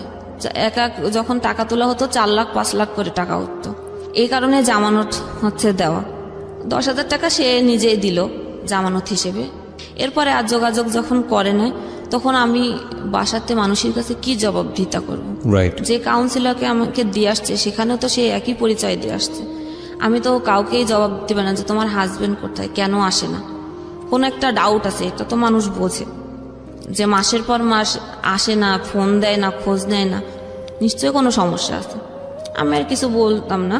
এরপরে আমি চাকরিটা ছেড়ে দিলাম। এত কথা উত্তর না দিতে পেরে? হ্যাঁ। আচ্ছা, যেখানে থাকবো না ওই মুহূর্তে আর চাকরি নাই। আসলাম কোনো রিলেটিভ না, যেহেতু কোনো রিলেটিভের বাসায় আমি যাওয়ার মতো পরিস্থিতি নাই, শুধু একটা রিলেটিভের বাসায় একদিন গিয়েছিলাম থাকার জন্য 1 রাত, আমার ফুপু বাসায়। ফুপু তো বোন আমাকে ওই যে চোর, এজন্য সে আমাকে বটিনে কোপাতে গেছিল যে এই মুহূর্তে বাড়ি থেকে বেরোয় যা, তো এখান থেকেও চুরি করতে পারিস। কি অসহনীয় জীবন, কি অসহনীয় জীবন। অথচ সে আমার বোনটা আমার থেকে কিন্তু ছোট। এরপরে আসলাম আমাদের বাড়িতে। আপনি বলছেন এতগুলো ঘটনা ঘটে গেছে আপনার জীবনে, আপনি কাঁদছেন না? মানে আপনি কি পাথর হয়ে গেছেন শোকে? সহ্য করতে করতে এখন আর চোখে পানি আসে না। আমি প্রতি মুহূর্তে যুদ্ধ করছি যে আমাকে উত্তরণ করতে হবে, কিন্তু একটা জিনিস এর মধ্যে শুধু মাথায় কাজ করতো যে আমাকে পড়ালেখা শেষ করতে হবে। এটা খেয়াল রাখবেন একটু, ওর গল্পটা কোথায় গিয়ে দাঁড়ায়। হ্যাঁ, তারপর? এরপর আমাদের বাড়িতে দীর্ঘদিন ভাড়া ছিল, ওনাদের সাথে কোনো এক প্রকারে ওইখানে যে রাস্তা আমার দেখা, ওনারা ওইদিকে বাড়ি করছেন ওই গ্রামে। ওনাদের বাড়িতে যে আমি থাকি 1 মাস, ওনারা অনেক ভালো। 1 মাস থাকছি, আমার আম্মার সাথে তাদের প্রতিনিয়ত দেখা হতো, কিন্তু তারা কখনোই কোনো সময় বলে না যে আপনার মেয়ে আমাদের বাড়িতে আছে। বরং তারা আরো জিজ্ঞেস করতো যে ও কেমন আছে, আপনার মেয়ে কোথায়। বলতো ও আছে, ঢাকায় আছে, কিন্তু তারা তো জানতো যে আমার বাসায় আছে। তো আপনার সাথে যোগাযোগ হয় না? বলতে হয়, মানে যে কোনো একটা ভাবে পাশ কাটা যেত, আমার কোনো প্রসঙ্গ আসলে কথা বলতো না। তাদের বাসায় 1 মাস থাকার পরে আমি তখন মোবাইলে ফেসবুক অ্যাকাউন্ট খুলি। আচ্ছা। এর আগে আমার ফেসবুক অ্যাকাউন্ট ছিল না। তো ফেসবুকে ফ্রেন্ড লিস্টে মানে নক করতাম ফ্রেন্ড যারা ছিল, যাদের চিনতাম না জবের জন্য। ফাইনালি একজন আমাকে বলল যে হ্যাঁ জব দিতে পারি, শর্ত আছে। কি শর্ত? টেক অ্যান গিভ যেটা এখন চলে, সবাই জানে যে টেক অ্যান্ড গিভ কি। তো আমি সেই মুহূর্তে ভাবলাম যে আমি কখনো এত কষ্ট ফেস করছি, কখনো এইরকম কোনো নোংরা জিনিস আমার মাথায় কাজ করে নাই, কিন্তু আমাকে তো জবের এখন দরকার। তখন আমি মানে রাজি হলাম, কিন্তু আমার মনে ছিল যে আমি জবটা নিব, তারপরে আমি তাকে টেকনিক্যালি অ্যাভয়েড করে যাব, এরকম কোনো ইস্যু, মানে আমি তার সাথে 2 নম্বরই করব, এটা এরকম একটা ইচ্ছে। আচ্ছা, ফাইনালি আমি আবার ঢাকায় আসলাম। তো যেদিন আমি মানে ঢাকায় আসছি সব কিছু নিয়ে, আমি ঢাকায় এসে কোথায় থাকবো, কোথায় উঠবো আমি নিজেও জানি না। রাত্রে রওনা দিলাম। অন্য সময় আমাদের ওদিকে হচ্ছে ফেরি পার হতে হয়, নদী ঘাট পার হতে হয়, অনেক জ্যাম থাকে। রাত্রে রওনা দিলে সকালে ফেরিতে ওঠে, ওদিন কোনো জ্যাম নাই। পুরো এসে রাত 2টার সময় নামাই দিছে কলাবাগান। এখন আমি কোথায় যাব? এখানে মনে হয় সম্ভবত স্কয়ার হাসপাতাল। আমি হাসপাতালেই বসে বসে ভাবতেছি যে এখন আমি কি করব। আমাকে তো যে জবের জন্য আমাকে ডাকছে ওইখানে আমার ইন্টারভিউ দিতে যেতে হবে। ফোন টিপছি আর ভাবছি যে কি করব। ফোন টিপতে টিপতে একটা ভাইয়ার নাম্বার চোখে পড়লো। আমার বান্ধবীর বিয়েতে যে পরিচয় হয়েছিল বরযাত্রীর, ওইখান থেকে আমি তার নাম্বার নিয়েছিলাম। সে আমার নাম্বার জানে না, যে আমি ঢাকায় থাকি, কখনো যদি ঢাকায় যাও দেখা করো, এরকম। ওই নাম্বারে আমি ফোন দিলাম, দিয়ে বললাম যে ভাইয়া আমি তো এরকম ঢাকাতে আসছি, আমার একটু প্রবলেম আছে, আপনি আমাকে একটু থাকার জায়গা ম্যানেজ করে দিবেন, টাকা পয়সা নিয়ে আপনার হেল্প করা লাগবে না, জাস্ট একটু থাকার ব্যবস্থা। সে বললো ঠিক আছে। তখন ভোর ভোর হয়েছে। সে বললো যে আমি আসছি। সে থাকে ফার্ম গেটে। সে রিক্সা নিয়ে আসলো, এসে আমাকে নিয়ে গেল তার বাসাতেই, একটা ব্যাচেলার বাসায়। ব্যাগ রেখে আমি ফ্রেশ ট্রেশ হয়ে আমি গেলাম জবের ইন্টারভিউ দিতে, টেকনিক্যাল। ওখানে যাওয়ার পরে বললো যে আপনি কালকের থেকে জয়েন করেন। আচ্ছা, জবটা হয়ে গেল, যেহেতু যার লিঙ্কে আমি আসছি, ওইখানে যে ম্যানেজার ছিলেন ওটা ওনার বন্ধু ছিলেন। তা আমি যথারীতি চাকরি করছি, ওনার সাথে আমি আর দেখা করি না। মানে কন্ডিশন ছিল জব হওয়ার পরে আপনি এই রিলেশনশিপে যাবেন। ওকে, আমি আর দেখা করি না। উনি বারবারই হচ্ছে আমাকে নক করতেই থাকে। এরকম করে প্রায় 6-7 মাস পার হয়ে গেছে জবে। অফিসেও যেতেন, আমার ওই অফিসে এই করতেন। আর এদিকে ওই ভাই আমাকে হোস্টেল ঠিক করে দিলেন, হোস্টেলেই উঠলাম। একদিনের পরিচয়, আমাকে চেনেও না, আমার বাড়ি কোথায় সে জানে না, সে আমাকে হেল্প করলো। হচ্ছে জব ভালোভাবে চলছিল, ওটা প্রেশার দেওয়া শুরু করলো। যখন ফোন রিসিভ না শুরু করলাম, তখন আমার ম্যানেজারকে ফোন দিত, ফোন ধরে না কেন। আচ্ছা, ম্যানেজার আমাকে ডেকে জিজ্ঞেস করে তুমি কেন ফোন ধরো না, ওটা না তোমার ভাই? সে হ্যাঁ আমার ভাই। আমি তো জানি যে সে হচ্ছে কি, কিন্তু তার কাছে প্রকাশ করতে পারতাম না। একদিন বাধ্য হয়ে আমার ম্যানেজার স্যার খুবই ভালো ছিলেন, যে মেয়েদেরকে যথাযথ সে সম্মান দিতেন। আচ্ছা, তা আমি বললাম যে আসলে উনি আপনার বন্ধু, আমি আপনাকে সত্য কথাই বলি যে এরকম একটা সিচুয়েশনে আমি পড়ছি। এখন সে তো রীতিমতো আমাকে এই করতেছে, এবং সে আমি যে ঢাকায় আসব তিনি আগের থেকে আমার জন্য বাসা ঠিক করেছিলেন, কিন্তু আমি জানি না। এবং সে সেখানে বাসা ঠিক করার পরে সেই 6-7 মাস পরে এসে বলে যে আমি তো বাসা ঠিক করেছিলাম, যখন ফোন ধরি না, যখন দেখছে যে না আমি তাকে অ্যাভয়েড করতেছি, তখন বলতেছে যে এই 6-7 মাসের বাসা ভাড়া আমাকে দিতে হবে। আচ্ছা, আমি কেন দিব বাসা ভাড়া? যে তুমি তো না করো নাই। আমি আসছি কি আর কখন আসবো সেটা তো আপনি জানতেন, তাহলে আপনি কেন আমাকে না জানায় বাসা কেন ঠিক করলেন? আমি তো আপনাকে একবারও বলিনি যে আমার জন্য বাসা ঠিক করেন আপনি। এই বাসার টাকার হ্যাম্পার আমার পরে দিতেই আছে, এবং যার বাসা হচ্ছে নিচে সে স্থানীয় একজন লোক, সে নাকি তাকে হুমকি দিচ্ছে এই সে করবো টাকা না দিলে। আমার ম্যানেজারকে জানালাম, ম্যানেজার বললো যে তুমি টেনশন করো না, আমি এটা হ্যান্ডেল করতেছি, যেহেতু ও আমার ফ্রেন্ড তো আমি এটা হ্যান্ডেল করতেছি। যখন আমার ম্যানেজারকে দিয়ে তার কোনো কাজ হলো না, তখন বলে যে অফিসে লোক পাঠাবো, এই করব, রাস্তাঘাটে অনেক কিছু করব। একটু ভয় পেতাম। এর মধ্যে হচ্ছে আমি মাস্টার্স ভর্তি হয়েছিলাম বাংলা কলেজে। না, আমি যখন ওই যে এনজিওতে ভর্তি এই চাকরিতে ঢুকলাম, তখন আমার মাস্টার্সের ভর্তির ডেট আসলো। আচ্ছা, তখন আমি জানতাম না যে আমি ভর্তি হতে পারবো, মানুষের কাছে টাকা ধার নিয়ে আমি ভর্তি হয়েছি। এর মধ্যে তো ভর্তি ওইখানে ঢাকায় চলে আসছি জবের জন্য। যশোরে ভর্তি? যশোরে ভর্তি। আচ্ছা, আসলাম এখন পরীক্ষা দিতে। এই পরীক্ষার সময় সে এরকম শুরু করলো। আমি আমার ম্যানেজারকে বারবার বলছি যে আমি তাহলে চাকরি ছেড়ে দিই, এরকম যখন সমস্যা হচ্ছে। তা বললো যে না, তুমি কেন চাকরি ছাড়বা, তুমি যাও পরীক্ষা দিতে যাও, নি টেনশনে। আমি পরীক্ষা দিতাম, অফিস করে রাত্রে রওনা দিতাম, সকালে নামতাম, পরীক্ষা দিতাম, পড়াশোনা নাই, পরীক্ষা দিতাম, আবার আমি গাড়িতে উঠে ব্যাক করতাম। এইভাবেই একদিন পর একদিন আমি এরকম জার্নি করে করে পরীক্ষা দিছি। পরীক্ষা দিলাম যুদ্ধ করেই, তার মধ্যে আবার এদিকে এই প্রেশার। অফিসে যারা ডিরেক্টর থাকেন উনি ছিলেন, আমি ছিলাম প্রশাসন বিভাগে। প্রশাসন বিভাগের ম্যানেজার আলাদা, এক্সিকিউটিভ ডিরেক্টর আলাদা, প্রোডাকশনের ম্যানেজার আলাদা, এবং আমি ছিলাম ওয়েলফেয়ার অফিসার হিসেবে। ওয়েলফেয়ার অফিসারের কাজ হলো, ওটা গার্মেন্টস ফ্যাক্টরি। ওয়েলফেয়ারের কাজ হলো সেই একই, সমস্ত মহিলা কর্মীদের ট্রেনিং দিতে হবে, জি, এবং তাদের ভালো মন্দ, তাদের ম্যাটারনিটি সুবিধা, তাদের ছুটি সুবিধা, এবং তাদের যে টাকা পাওনা দিই, জি, এইগুলোর সব ফ্যাসিলিটি কি সেটা আমাকে ডিড করতে হবে কোম্পানির সাথে। মালিক পক্ষের লোক থাকে আলাদা, আমি হলো তাদের পক্ষের লোক head। বা কনভেনার বা রিপ্রেজেন্টেটিভ। জি। তো মালিক পক্ষের থেকে বলতো কি মেয়ে নিয়ে আসছে, চেহারা ভালো না, সুন্দর মেয়ে লাগবে। মানে আমার জায়গা যে আগে ছিল সে সুন্দর ছিল এবং তাদের সাথে সময় দিত। আমার ম্যানেজারকে বারবার বলতো তুমি এটা কি মেয়ে নিছো, একটা সুন্দর, মানে যারা ওয়েলফেয়ার সবার সাথে কাজ করবে তাকে তো সুন্দর দেখতে হবে। তো ম্যানেজার বলতো যে আমার তো কাজের দরকার, একজন শিক্ষিত মেয়ে লাগবে, প্লাস যে কাজ করতে পারে আমার তাকে লাগবে, আমার চেহারা দিয়ে কি করবো, সেটা সাপোর্ট দিত আমাকে।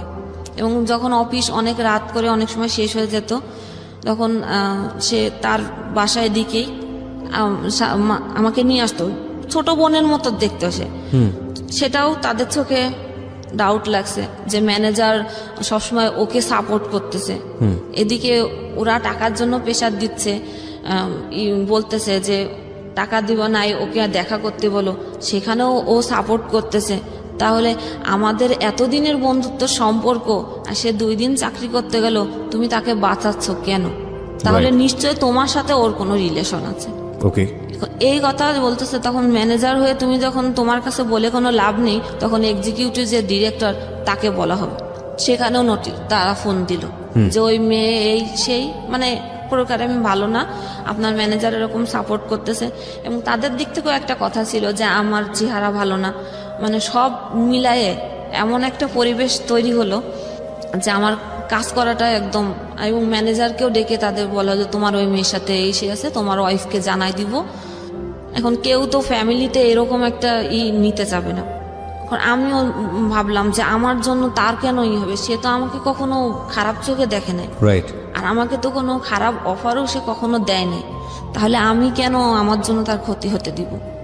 নিলাম আমি জব ছেড়ে দিলেন। জি, জব ছেড়ে দেওয়ার পরে আমি যে কোম্পানিতে চাকরি করতাম সেই কোম্পানির নাম কিন্তু বাংলাদেশে, আপনিও খুব ভালো করে জানেন। এই সময় আমি আর নতুন করে চাকরি পাচ্ছি না, যেখানেই আমি চাকরির জন্য কথা বলতেছি সেখানে সেই একই সমস্যা, গিভ অ্যান্ড টেক। এখন আমি কখনোই এটার কাছে মাথা নয়। এর মধ্যে তো মনে করেন 2 বছর, আমি তো বাড়ি থেকে চলে আসছি 2 বছর হচ্ছে। 2 বছরের মধ্যে আমাকে কেউ একবারও খুঁজলো না, আমাকে কেউ একবারও ফোন দিল না, কেউ ভাবলো না যে এই মানুষটা যে বাসার থেকে চলে গেল, একটা মেয়ে মানুষ কোথায় গেল, খাচ্ছে কি না খাচ্ছে। 2 বছরের মধ্যে 4টা ঈদ গেছে, বাকি সব দিন হচ্ছে গিয়ে আমি বাদ দিলাম যে আমাকে কেউ মনে করে না, কিন্তু ঈদের দিনও কি আমার মার আমার মনে পড়ে নাই? True question.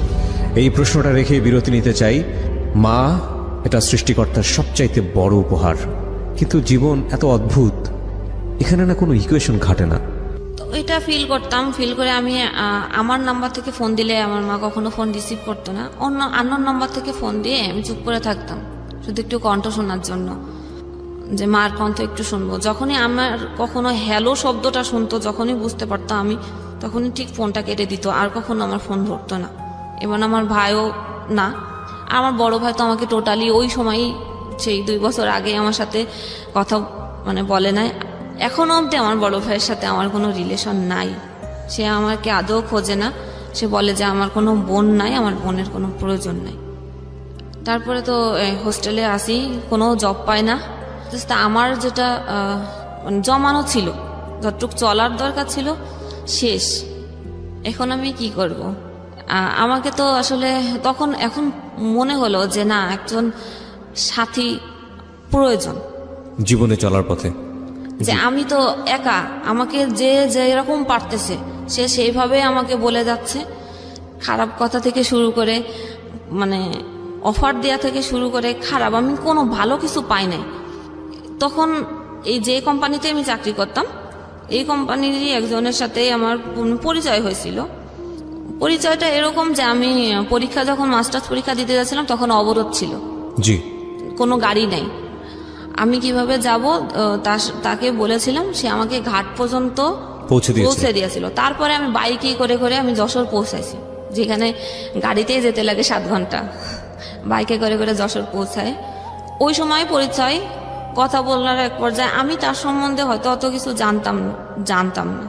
পরে এক পর্যায়ে আমি বলেছিলাম যে আমার তো আর কোনো গতি নাই, আমি আর পারতেছি না, আমার কাছে যা ছিল সবই শেষ। আপনি মানে প্রেম আমি বলবো না, কারণ 1 মাসের কথা, 1 মাসে কারোর সম্পর্কে প্রেম হয়ে যায় কারোর সাথে, এটা আমি বলবো না। আমি নিরুপায় হয়ে বলেছিলাম যে আপনি কি আমাকে বিয়ে করবেন? মানে আপনি প্রস্তাব দিয়েছিলেন? হ্যাঁ। তো সে বলেছিল মানে করব। আমাকে কিছুদিন ঘুরিয়েছিল। আচ্ছা। তারপরে অ্যাটলিস্ট সে আমাকে বিয়ে করলো। বিয়ের পরে আমি আস্তে আস্তে জানতে পারলাম তার ওয়াইফ আছে, একটা না 2টা। বিয়ের আগে আপনি জানতেন না? না। তো জিজ্ঞেস করা উচিত ছিল? হ্যাঁ, আমি জিজ্ঞেস করেছি, সে আমাকে স্বীকার করে নাই, করছে মানে একটার কথা স্বীকার করছে এবং বলছে যে তার সাথে আমার মানে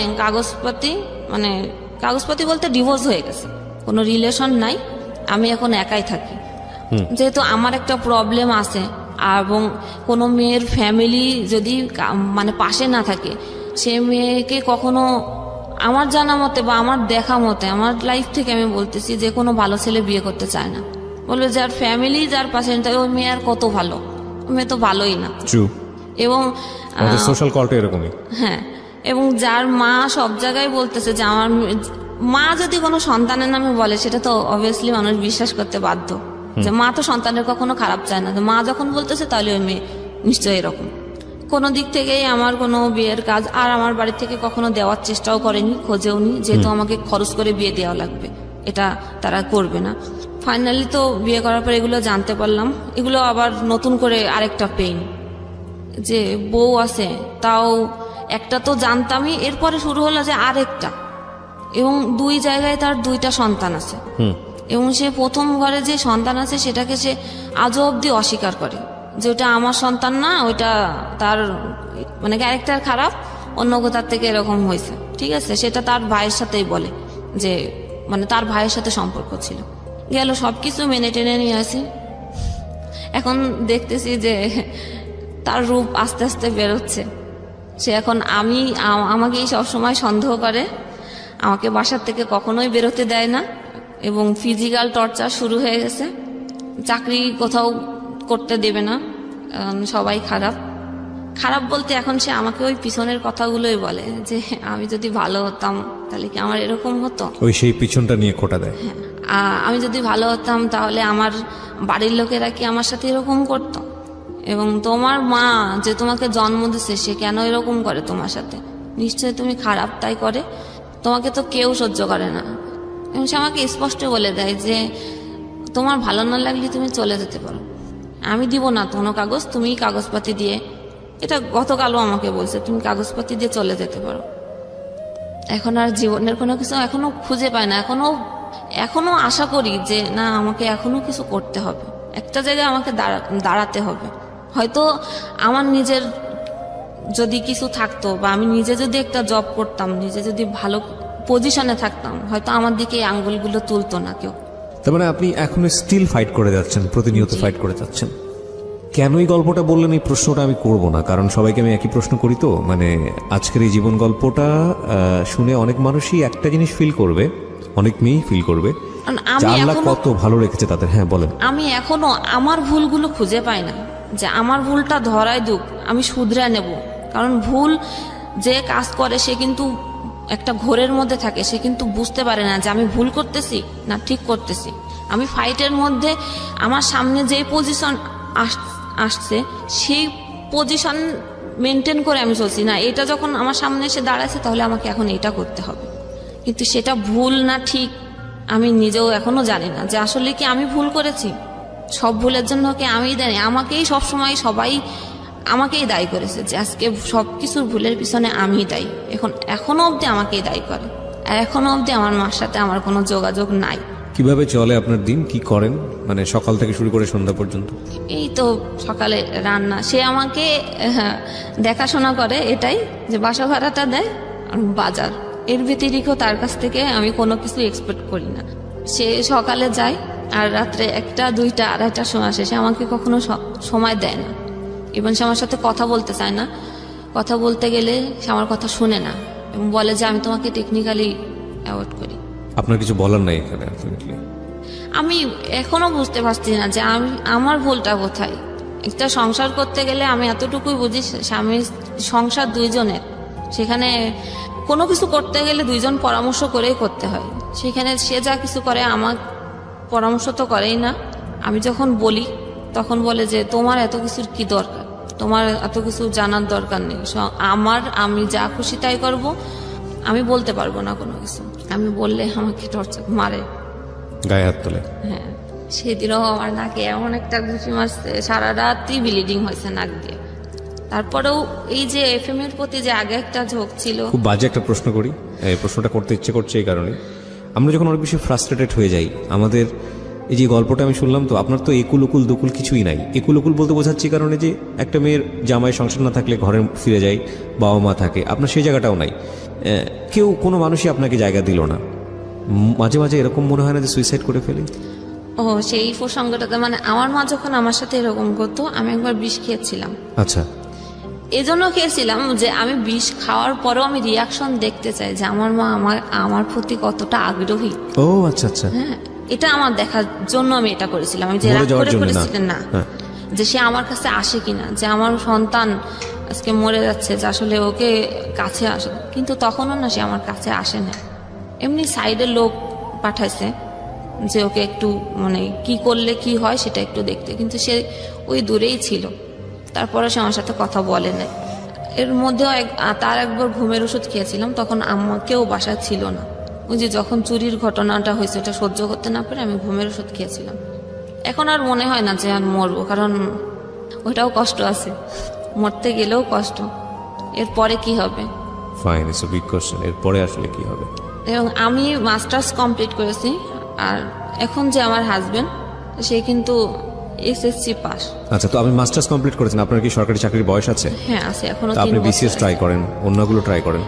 এখন কি হয়েছে যে আগে আমি এত ভালো স্টুডেন্ট ছিলাম যে কোন পৃষ্ঠায় কি পড়তাম আমার কিন্তু মনে থাকতো 1 মাস পরেও, যে আমি অমুক পৃষ্ঠায় এত জায়গায়। এখন আমি এত কিছু মানে পড়ি, চেষ্টা করি, আমার কোনোভাবে আমি মনে রাখতে পারি না।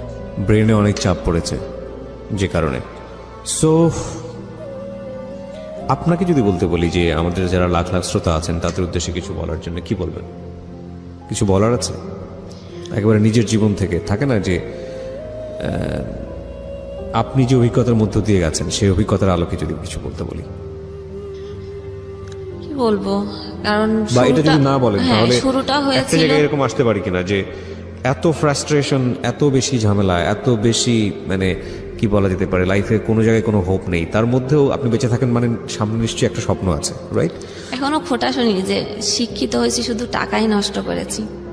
না, সেটা ঠিক আছে, কিন্তু মানুষ তো একটা স্বপ্ন নিয়ে বেঁচে থাকে যে আজকের পরে অন্তত আমার আগামী দিনটা এরকম সুন্দর। তো আপনার কোনো আমি স্বপ্ন আছে? এই স্বপ্ন থেকেই, যে আমি কোচিং করেছিলাম একটা নিউজ প্রেজেন্টারের, তো ছোটবেলায় যে বলেছি যে আমাদের বাড়ি টিভি ছিল না, কিন্তু আমার ওই জিনিসটার প্রতি কিন্তু আগ্রহ ছিল, ওই টিভিতে একটু দেখা যাবে। আমি নিজেকে ভাবতাম মাঝে মাঝে যে ওইখানে কি আমাকে কখনো দেখা যাবে, এটা আমি ভাবতাম। চুরি করে আমি টিভি দেখতে যেতাম, এটার জন্য অনেক মার খেয়েছি, কিন্তু এতদিনে